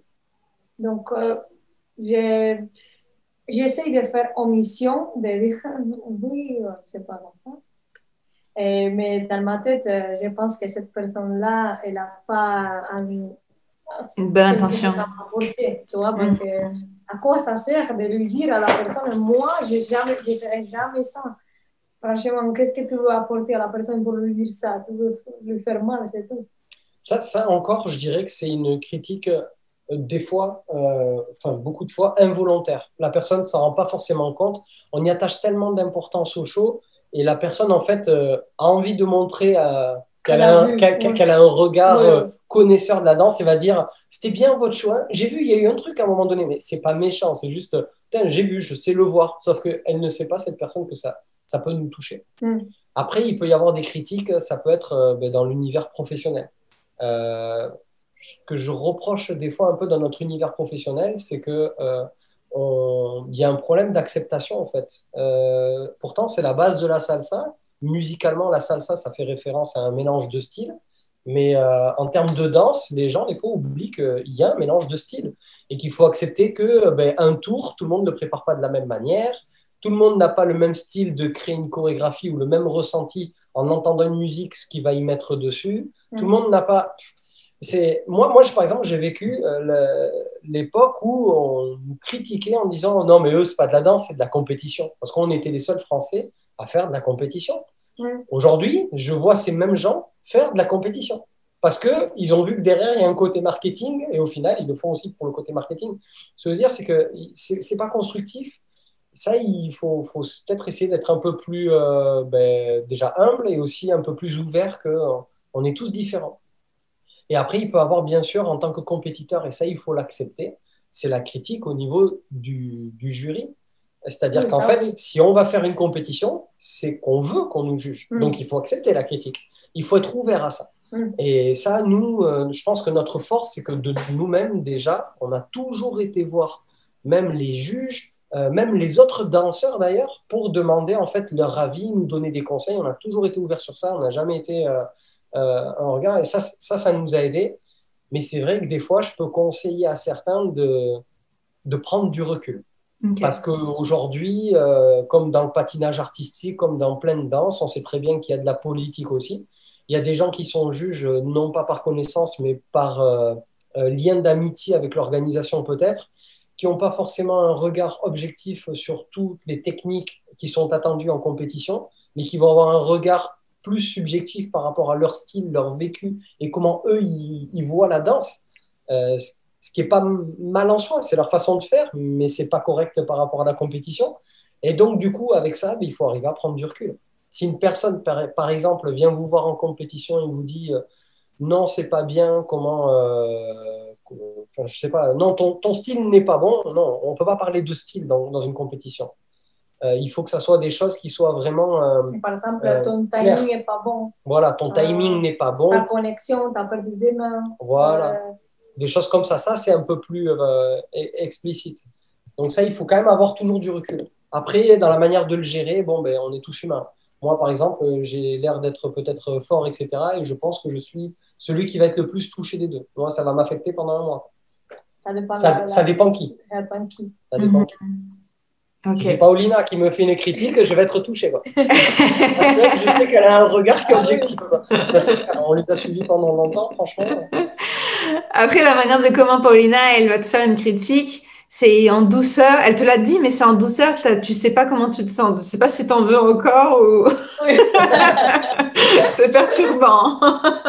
Non, après, même la manière, ça, on peut l'accepter. Tout le monde est différent. Hein. On a tous des manières. Moi, je le sais, avec mes élèves, je vais avoir une manière beaucoup plus cash et peut-être brusque des fois qu'Olaya. Mais l'important, c'est quel est le message, en fait. Le message, c'est de dire quelque chose qui n'est pas fondé, pas objectif et de faire mal à l'autre, ou c'est quelque chose qui est constructif pour aider. Et pour l'aider, pour la finalité de dire, tiens, je suis en train de tout donner pour que tu y arrives, en fait.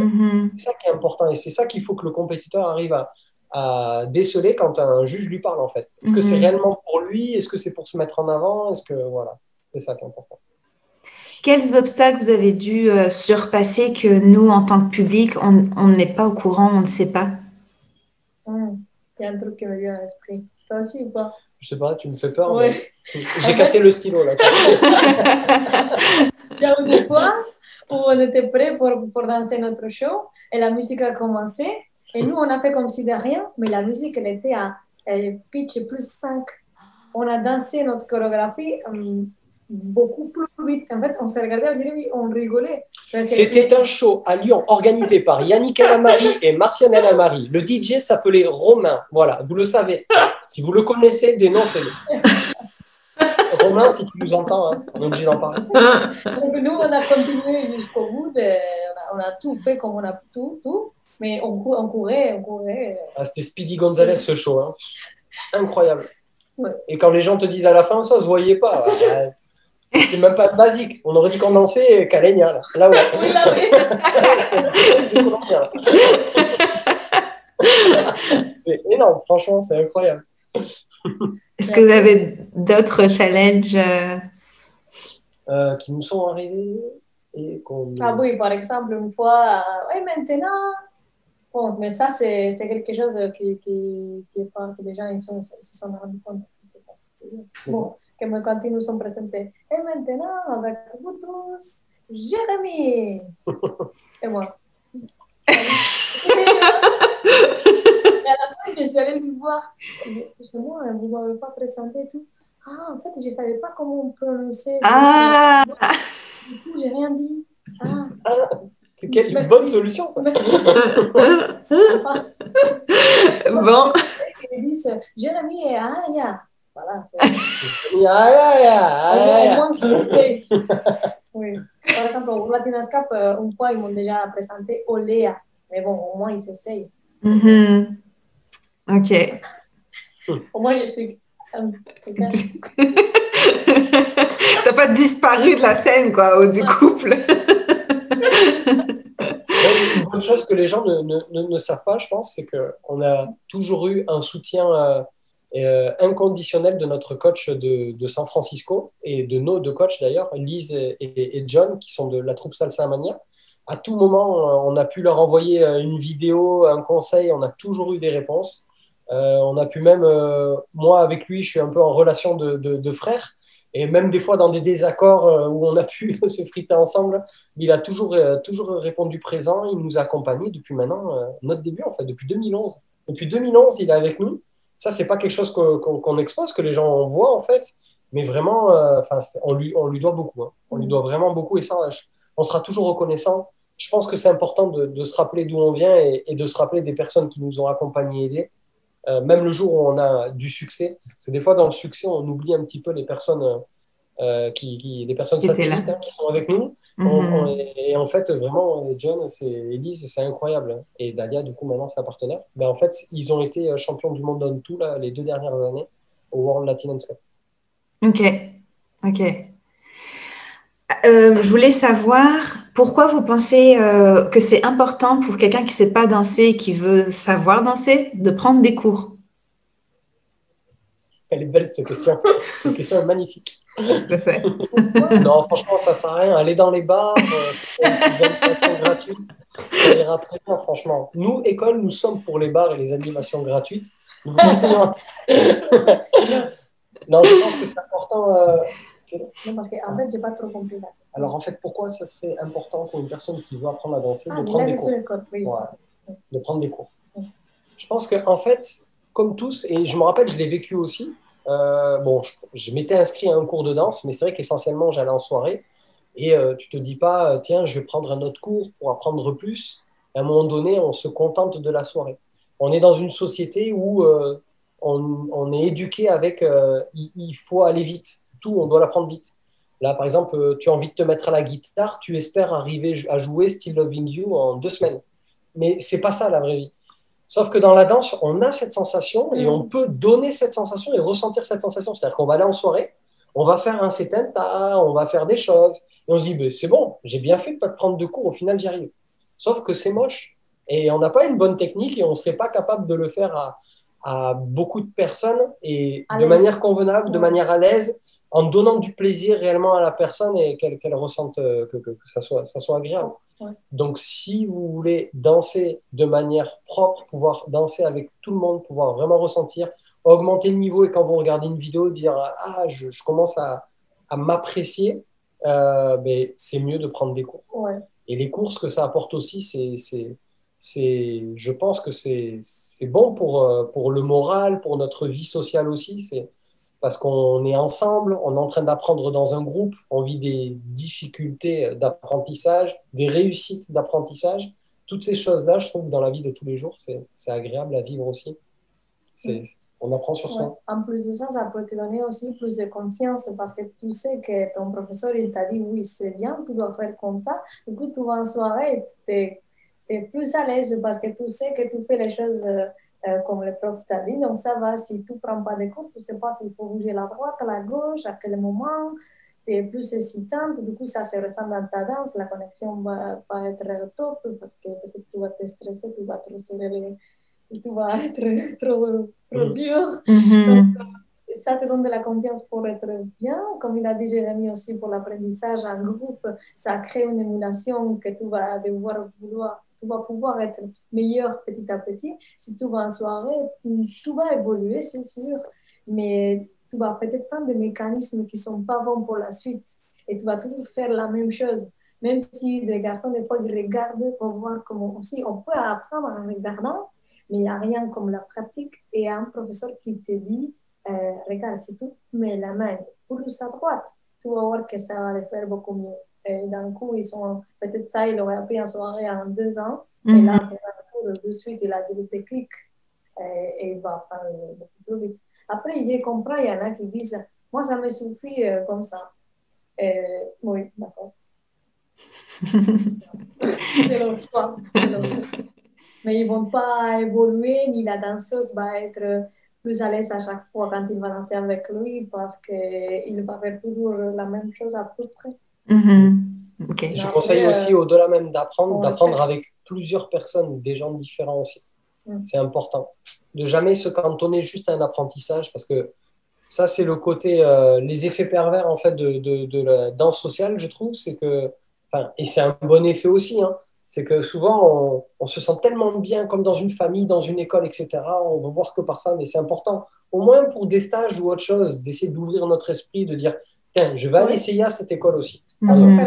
Et pas s'enfermer parce qu'on passe à côté de choses, en fait. Des choses qui peuvent être toutes bêtes. Moi, je vois dans notre apprentissage, on a eu, franchement, je n'ai pas assez de doigts pour dire le nombre de coachs qu'on a pu avoir. Et à chaque fois, même si c'est un détail, d'autres peut-être 5 détails, d'autres 3 détails, mais à chaque fois, il y a un petit quelque chose que, ah d'accord, je n'avais pas compris.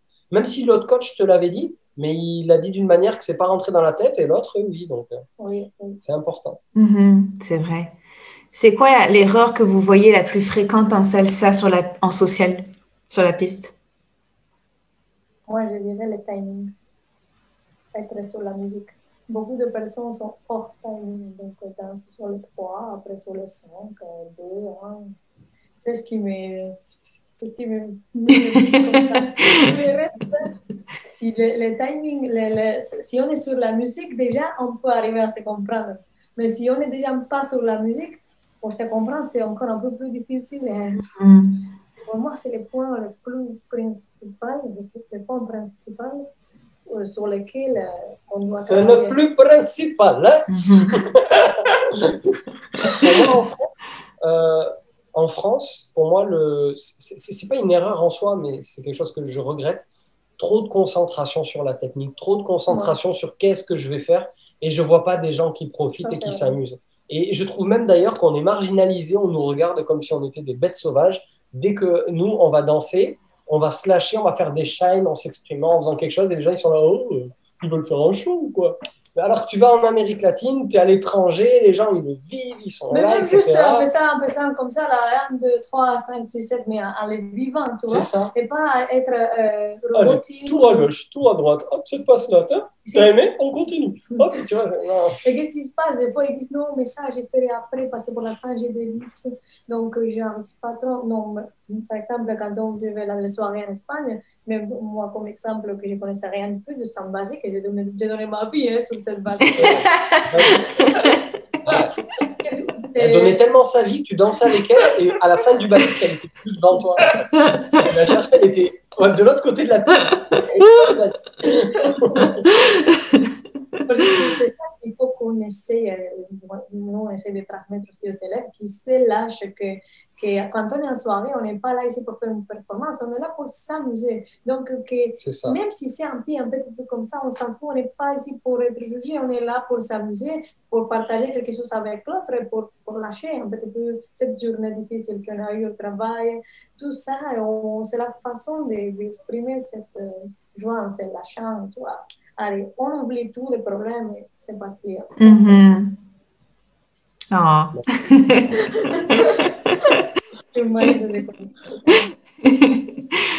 Parfait. On arrive vers la fin. Je regarde à l'autre, regarde comment elle a mis la main et tout ça. On n'est pas bon. Tout ça, cette énergie-là, c'est pas bon. On doit créer un truc de partage, d'échange, et qu'on s'en fout, que tout le monde commence, que moi aussi je me trompe, tout le monde se trompe, et quoi. C'est quoi la différence pour vous? Ah, très poétique, Olaya. C'est quoi la différence entre un bon danseur et un mauvais danseur pour vous? Un mauvais danseur, pour moi, j'arrive pas à désigner un mauvais danseur en fait. Pour moi, il n'y a pas de mauvais danseur. Si ce n'est, pour moi, si. Je vais donner la définition. Le mauvais danseur est celui qui critique son autre danseur, son partenaire. Ça, pour moi, c'est un mauvais danseur. Mais sinon, mauvais danseur, non. Pour moi, c'est un bon danseur qui fait des erreurs, mais c'est pas un mauvais danseur. Ou c'est un bon danseur qui est en train d'apprendre, en fait. Mais mauvais danseur, non. Je sais pas, pour moi. Après, oui, il y a l'aspect de la technique, on est en train d'apprendre, évidemment. Mais j'aime pas cette définition de bon danseur, en fait, parce que je vois pas une personne parfaite, en fait. Il y a personne qui sait danser parfaitement. On fait tous des erreurs. C'est juste que même si on en fait, ben, les gens trouvent que c'est super ou que on est des modèles ou autre chose. Mais des erreurs, il y en a. Il n'y a pas de. Après, le bon danseur, c'est ressentir, c'est essayer d'exécuter au mieux les choses, ça oui. De prendre soin toujours de son partenaire, ça c'est clair. C'est vraiment important. C'est la base, hein. Mais par contre, non. Mauvais danseur, c'est plus la critique. Hein. Ça, c'est pas. Moi, je dirais mauvais danseur, c'est quelqu'un qui n'est pas à l'écoute de l'autre et qui s'en fout de l'autre. Okay. Dans un couple. Hein. Parce qu'à partir de là, il n'y a rien qui peut se passer. Okay. Des fois, je comprends, des fois, c'est la timidité et on croit que les garçons ou la fille, elle ne veut pas savoir de nous, mais non, en fait, ils regardent les bas et tout ça parce qu'elle est timide. Mais on ressent aussi quand il y a quelqu'un qui te prend pour danser et que tu sens que tu es là, je ne sais pas, comme si tu étais une autre. Hein. C'est juste qu'il te prend et voilà, ça passe. Peu importe la musique, peu importe toi. Et ça pour moi, ce n'est pas bon. Et version prof, c'est quoi la différence pour vous entre un bon prof et un mauvais prof de salsa? moi je dirais un petit peu la même chose. D'être à l'écoute des élèves, de leur apprendre quelque chose à eux. Et pas toi rester dans ton monde avec un mur ici et faire ton cours comme s'il y avait 3 personnes, 5, sans regarder ce qu'ils font. Pour moi, le bon prof, c'est celui qui arrive à fédérer ses élèves, mais à toujours leur inculquer l'ouverture d'esprit. Ça, c'est important, pas les enfermer. Et à leur expliquer le monde vaste dans lequel on est, où ils peuvent apprendre 1000 choses et pas les garder pour soi, parce que ça aide pas l'élève. Vraiment, ça aide pas. Moi, la chose qui m'a aidé le plus à évoluer, je me rappelle, c'est le jour où je suis parti apprendre ailleurs que dans l'école où j'étais, en fait. J'étais dans une école, en restant dans l'école, hein, mais en apprenant d'autres choses aussi.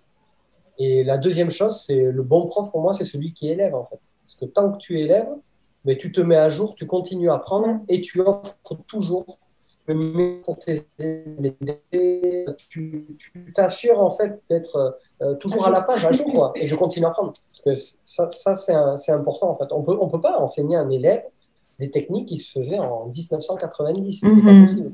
La salsa, aujourd'hui, en plus, on a de la chance.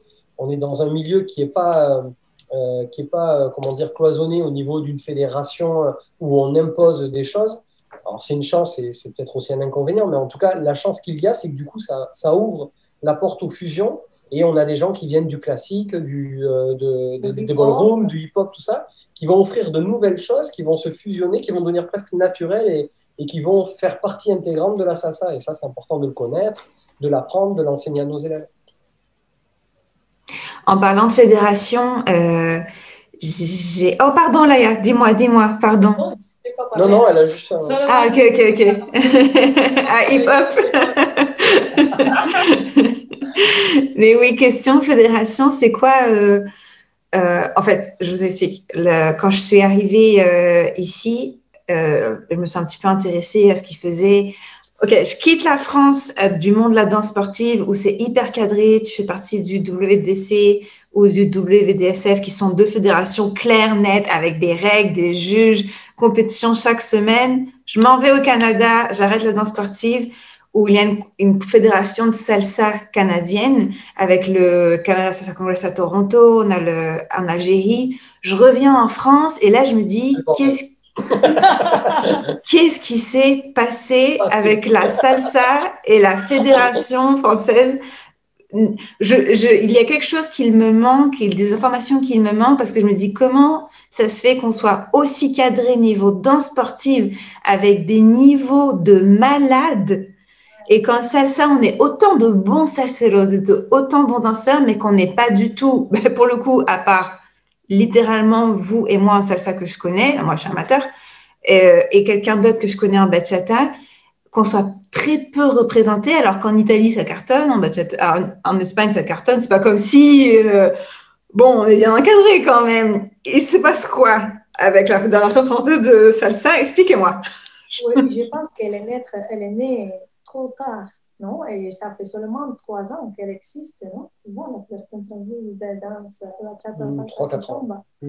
Donc, je pense que pour l'instant, les personnes n'ont pas eu le temps de s'y mettre là-dedans.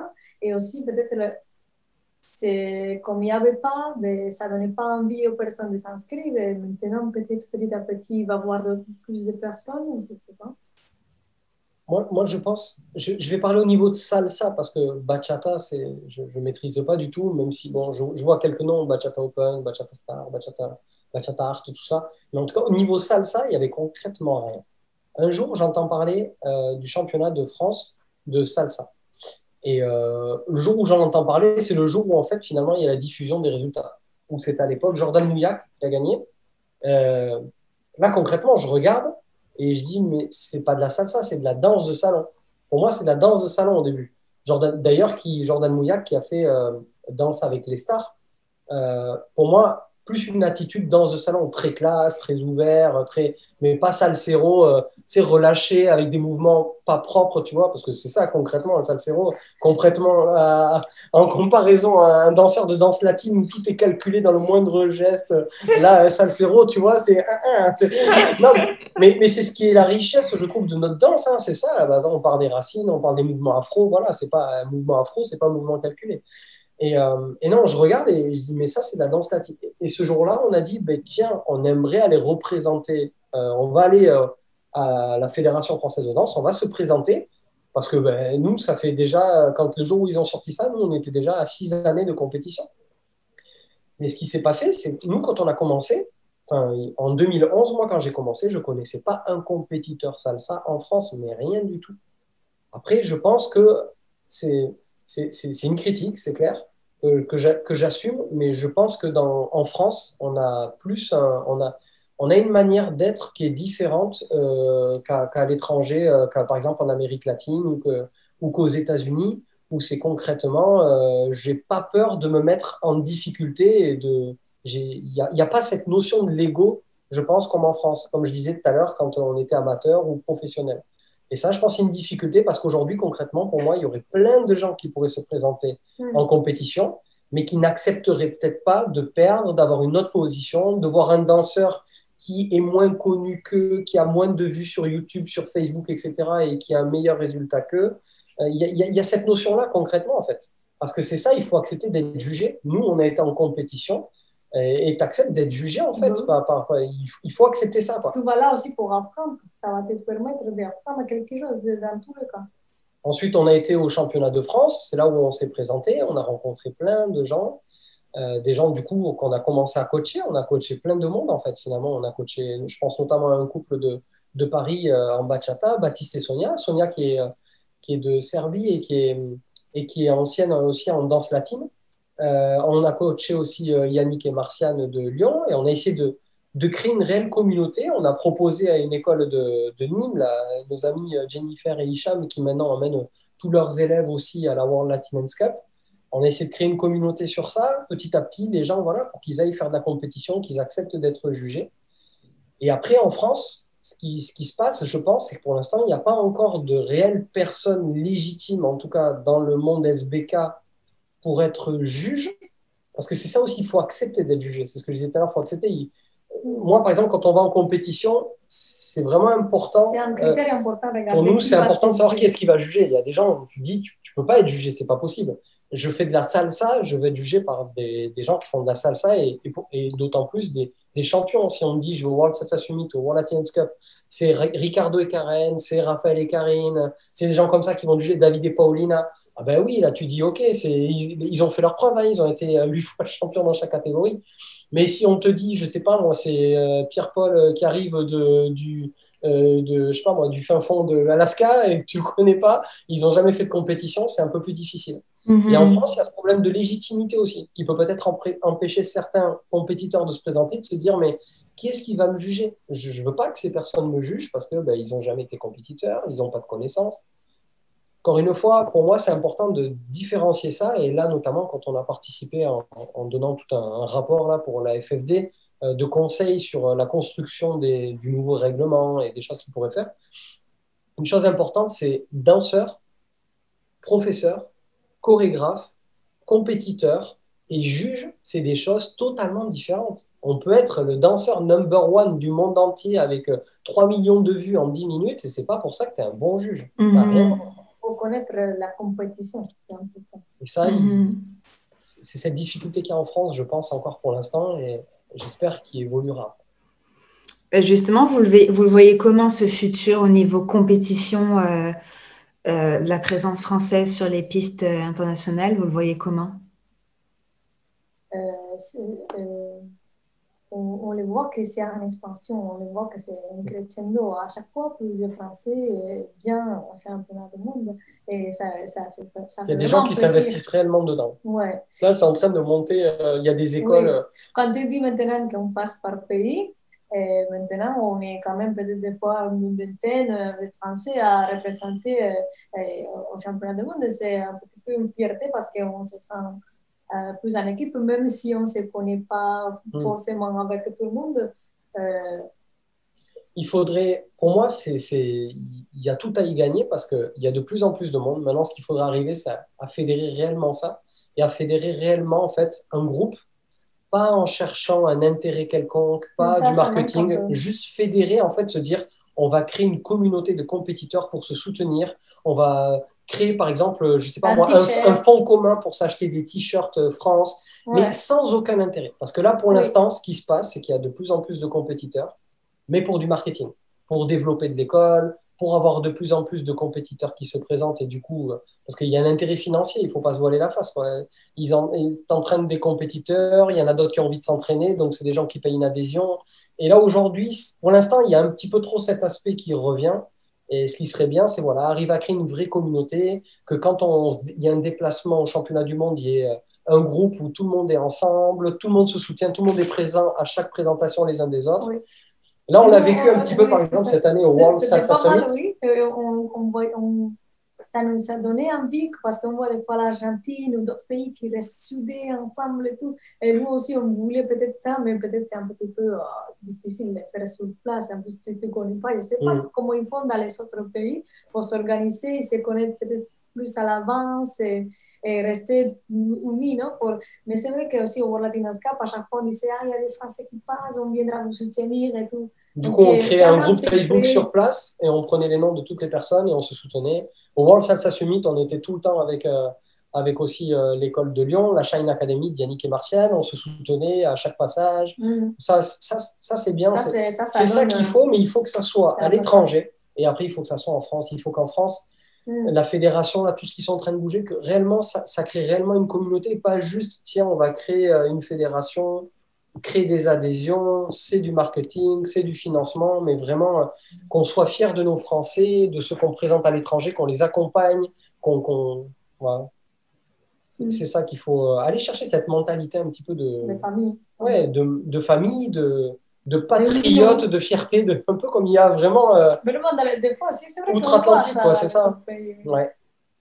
Donc, une équipe de France de Salsa Porto, vous le voyez possible dans les prochaines années?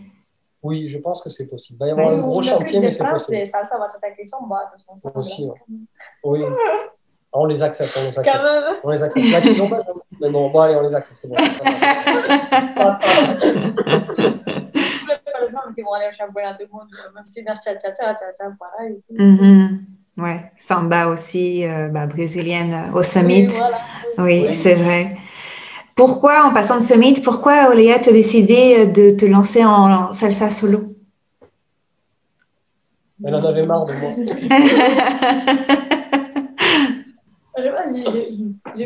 Je pense que le début, c'était pour me tester.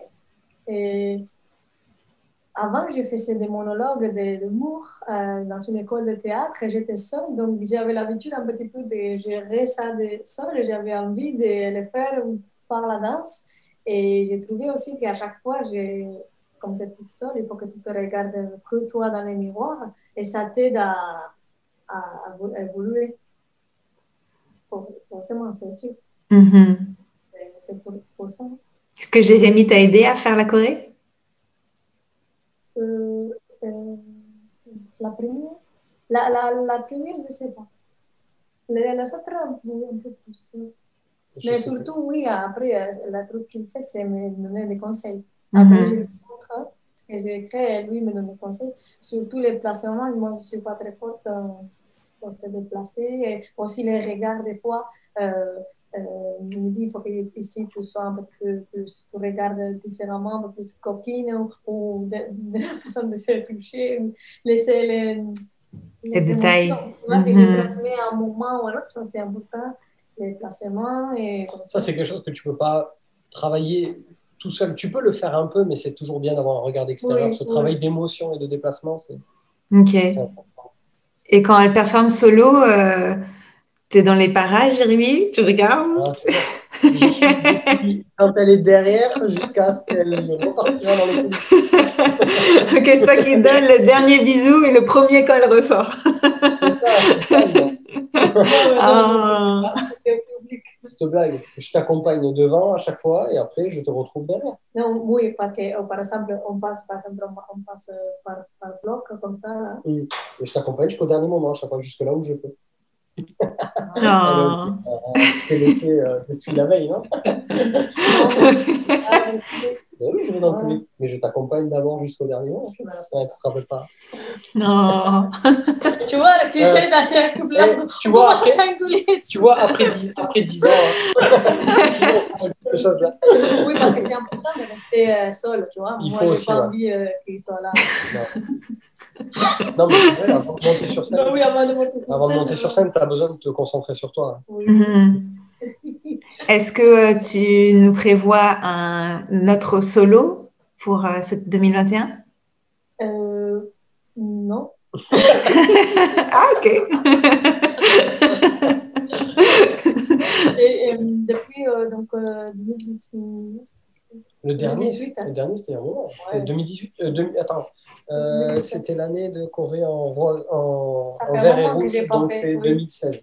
Janvier 2016. Ouais, 2017. Janvier 2017, pardon. Janvier 2017. Ok. Ouais. Du coup, pourquoi t'as arrêté? Donc, j'ai arrêté parce que je voulais vraiment me concentrer sur les couples et aussi, je ne sais pas si c'est psychologique, mais je voyais que les personnes qui gagnaient, ils faisaient que cette catégorie. Ah, non, Natalia, elle fait toutes les catégories. Elle a fait bachata, elle a fait salsa. Ouais, c'est vrai. C'est vrai. Mais oui, je vois ce que tu veux dire. Je vois ce que tu veux dire. Il y a des danseurs que tu les vois que ça, oui. Oui, je ne sais pas, j'ai pensé à couples comme Karen et Raphaël, Mhm. Karen et Ricardo, Paulina. Mais ils étaient, en fait, non, si, ouais, t'as raison. Mais c'est qu'ils n'étaient pas encore là, en fait. Natalia, à l'époque où elle a fait son solo, ils n'étaient pas encore là, Declan et Natalia, en fait. Ok, Ils sont arrivés l'année d'après, 2 ans après, ils sont arrivés. ok. Du coup, je voulais vraiment mettre toute mon énergie pour les couples parce que je voulais faire au mieux ça. Et je voyais qu'il faut que je me sépare un petit peu si je veux travailler les deux. Et je ne veux pas faire les deux un petit peu en moitié. Donc, je me suis dit, bon, je veux me focaliser sur ça. Et c'est pour ça que j'ai laissé un petit peu de côté le solo. Ça t'a apporté quoi dans ta carrière de danseur de te lancer là-dedans? De faire le solo? Oui. Parce que je ne voyais plus l'écran. Et ça m'a apporté à m'améliorer. Ok. Jérémy, à quand un solo? Réponse, c'était moyen. Mais ça l'a aidé à s'améliorer. Couper là. Coupe. Oui, c'est ça, c'est ce qui m'a apporté, je pense. Et je pense que... Bon, tu sens que c'était pas un kiff, quoi, voilà, c'est tout. Ah oui? D'affronter le public seul, c'est quelque chose que je faisais avec les monologues, donc cette partie-là, non, mais si, quand même, c'est un peu plus impressionnant de devoir avoir toute l'attention que sur toi. Et ça ne change pas trop avec Jérémy, parce qu'en général, les gens me regardent moi. Toutes les filles, on pense comme ça. C'était une blague. Là, tu vois, il y a tous les gens qui commentent comment elle se la pète, elle a mangé, elle a éclaté. Non. Vous avez raison. Là, vous connaissez Olaya. Non, toutes les filles, on pense ça. Comme de toute façon, regarde-moi. Bien sûr. Ça pas trop, tu vois. Le truc, c'est que s'il n'y a pas quelqu'un qui porte le pot de fleurs, il reste. Heureusement qu'on est là, quand même. Oui, c'est vrai. Bon, eh bien, c'est quoi vos... En fait, j'ai plein de questions, mais je me dis, l'entrevue va durer 3 heures, ça va pas du tout. Donc, on va s'arrêter ici. La dernière question, ça serait, c'est quoi vos projets? Combien les entretiens, normalement, là? Comment? Ça dure combien, les entretiens, normalement?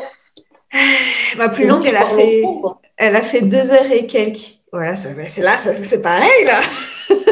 On a commencé 5h30. Non, elle a fait 2 heures et quelques. Non, j'ai déjà fait, je pense que vous êtes ma deuxième qui a parlé autant. Non, mais 1h42, ouais. Allez, on peut le faire. On va faire 2h20. Non. Mais c'est quoi vos projets pour cette année? Admettons que toutes les compétitions, elles se font, que tout miraculeusement fonctionne. C'est quoi vos projets?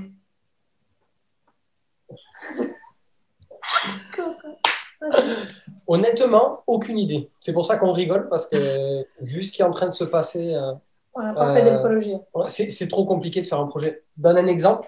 À la base, on voulait se préparer pour faire notre dernière compétition mondiale.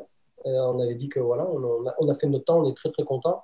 On avait dit on fera notre dernier championnat du monde pour février C'était 2020. Non, c'était encore avant. 2021, oui, pardon. C'était Là, décembre on vient d'arriver troisième mondiaux au World Salsa Summit en janvier 2020. Et on avait dit, bon, on fera une dernière fois pour janvier 2021, ça sera notre dernier. Et finalement, ben voilà, il y a le Covid. Pourquoi le dernier? Parce qu'on a fait maintenant 10 ans et pour nous, on est content, on a envie de passer à autre chose. La compétition, on veut laisser place aux jeunes maintenant. Ça nous plaît de pouvoir coacher, accompagner, juger, on aimerait bien développer ça. Mais par contre, voilà, la compétition pour nous, oui, je pense que ça a un temps aussi. C'est ça. Et c'est une passion, mais c'est pas illimité. On a envie de vivre, en fait, oui, tout simplement. Oui, voilà. Parce que c'est beaucoup de sacrifices, et ça fait trop de temps en se vie de chercher d'autres choses, d'autres manières de vivre un petit peu plus relax, on va dire, avec toujours la danse là, mais d'une autre façon. Pourquoi pas, peut-être, on va aller avec on va amener les groupes d'élèves, ou aussi on fait des catégories où on danse avec notre élève. Par exemple, on se présente au championnat du monde online. Et Jérémy est avec 2 élèves, 2 filles, qui vont faire 2 chorégraphies, et moi aussi. En catégorie pro amateur, où il y a le prof et l'élève. Et moi aussi, je me présente avec un garçon qui est un petit peu drôle parce qu'il s'appelle Jérémy. Jérémy Olaya, on répète, ça marche bien. Tu vois la dépendance quand même, elle a trouvé un élève qui s'appelle Jérémy. Elle a fait une sélection par le nom. Voilà, c'est ça, on va continuer, mais on ne sait pas encore cette année. Et du coup, un coup, ça a été reporté pour le mois d'avril, un coup, là, ils l'ont reporté pour le mois de juillet, mais j'y crois pas non plus. Donc, en fait, au final, on ne peut pas dire nos projets pour l'instant, on ne sait pas. C'est trop flou. Ok. Et vous, en juge pour le championnat de France, du coup, c'est quelque chose qui serait envisageable pour les prochaines années? On a eu des propositions, mais on étudie parce que notre expérience au championnat du monde et tout ce qu'on a pu vivre, tout ce qu'on a pu apprendre pendant 10 ans fait que peut-être on a une certaine exigence sur tout un tas de domaines, sur les compétences de juge, sur les critères de notation, sur la manière de juger, des choses qu'on n'a pas forcément été satisfait lors de notre dernier passage au championnat de France ou de notre expérience, mais qui peut être normal puisqu'en fait, ils sont en train de se découvrir, d'apprendre aussi. Oui, c'est nouveau. Il n'y a personne qui fait de la compétition, ils sont en train de faire des tests. Donc, pour l'instant, on a quand même un certain recul sur ça.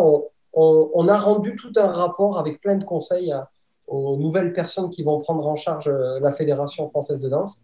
Mais pour l'instant, on est plus en phase d'observation et de voir qu'est-ce qui va réellement être mis en place. Et si on voit que les choses vont vraiment dans le sens de la compétition, de l'amour pour la compétition et pas juste du marketing ou du développement du nombre de compétiteurs, ben là, on y apportera tout notre soutien. Mais bon, on y a déjà donné tout notre soutien puisque vraiment le rapport, on a fait un truc de 2 pages, je pense, avec tous les conseils qu'on pouvait donner. Il est accessible au public ou c'était juste pour eux? C'était pour eux pour l'instant. C'est les nouvelles personnes, Yannick et la Marie notamment, à qui on a envoyé tous ces conseils. On lui a donné des conseils et sur les notations et sur l'organisation, le schéma championnat de France, championnat d'Europe, championnat du monde et tous les conseils sur les sélections des juges aussi, qui selon moi est un des critères fondamentaux, notamment les conseils, pourquoi pas essayer d'ouvrir, comme ils faisaient en danse de salon à un moment donné, pouvoir accepter des juges étrangers qui jugeraient en France, en fait.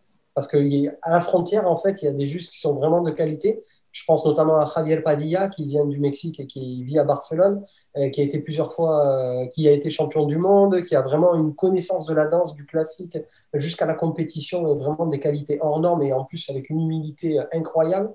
Je pense à des gens comme ça, et ça, c'est des gros atouts qu'on a. Et je pense que ça serait important voilà, de s'entourer des bonnes personnes, en fait, vraiment de ces bons atouts pour être sûr qu'en fait, il n'y ait pas une manière de juger en France. Et lorsque le gagnant de France va à l'étranger, se fait déboîter parce qu'en fait, c'est pas du tout comme ça qu'on juge là-bas. C'est ça, en fait, qu'on va arriver à faire, c'est harmoniser ces deux choses. Et pour harmoniser ça, il faut que les juges de France comprennent que c'est pas du style, c'est vraiment, il y a des logiques de compétition, en fait. Totalement. Moi, je vois bien Jérémy Olaya, Sol Mauro, Javier Padilla. Non? Sol Mauro, par exemple, ça fait partie des 2 personnes qu'on a conseillées dans le rapport qu'on a fait aux personnes qui ont créé. On connaît très bien Sol Mauro, c'est en partie, en toute humilité, mais en partie à cause ou grâce, je ne sais pas, de nous qui sont en France, en fait, puisque c'est nous qui les avons ramenés en France, hébergés. Ils ont vécu 3 mois chez nous. C'est des personnes qu'on aime foncièrement, avec qui on a vécu beaucoup. On connaît leur qualité, leur retour de la danse. Ils ont une expérience énorme, que ce soit en Amérique latine ou en France, dans ce domaine. Je pense que vraiment, et pas juste dans le cabaret, ils ont vraiment un regard objectif extérieur sur la danse. Et en plus, un regard, on va dire, latino, c'est-à-dire de personnes qui ont vécu ailleurs aussi. Donc, ça peut être que bénéfique. Ils peuvent apporter que de bonnes choses, en fait. Je pense vraiment ces 2 personnes, et ils ont été appelés, donc je suis content, puisqu'a priori, ils devraient faire partie du jury de la FFDO. Ben, ça m'étonnerait parce que je fais un programme avec, donc j'espère pas. Hein, non. Wow. En tout cas, merci beaucoup. Alors, toutes les informations de Jérémy Olaya seront dans la barre d'infos, le site web, l'Instagram, la page Facebook si vous voulez prendre des cours.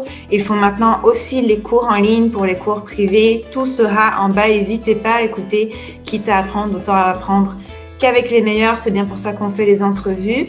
En attendant, je vous laisse le mot de la fin et moi je vous dis à très bientôt.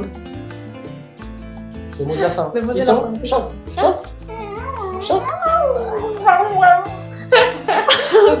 Dans la famille. C'était le mot de la fin. Trop mignon. Hasta pronto. Merci beaucoup pour cet entretien. Ça nous fait vraiment plaisir de pouvoir partager. C'est vraiment une passion et on pourrait rester honnêtement beaucoup plus. Merci beaucoup. Oui, ça faisait un moment que je ne pensais pas à des choses comme ça, à réfléchir les choses de la danse, qui nous a fait revivre un petit peu les moments que je n'avais pas pensé depuis un moment. Ça fait du bien, c'est très bien. Donc, merci beaucoup. Peut-être, je pousse ma chance, peut-être une partie 2. Je vous dis, j'en ai des questions pour vous. Hein. Avec grand plaisir. On est disponible. Merci beaucoup. À bientôt.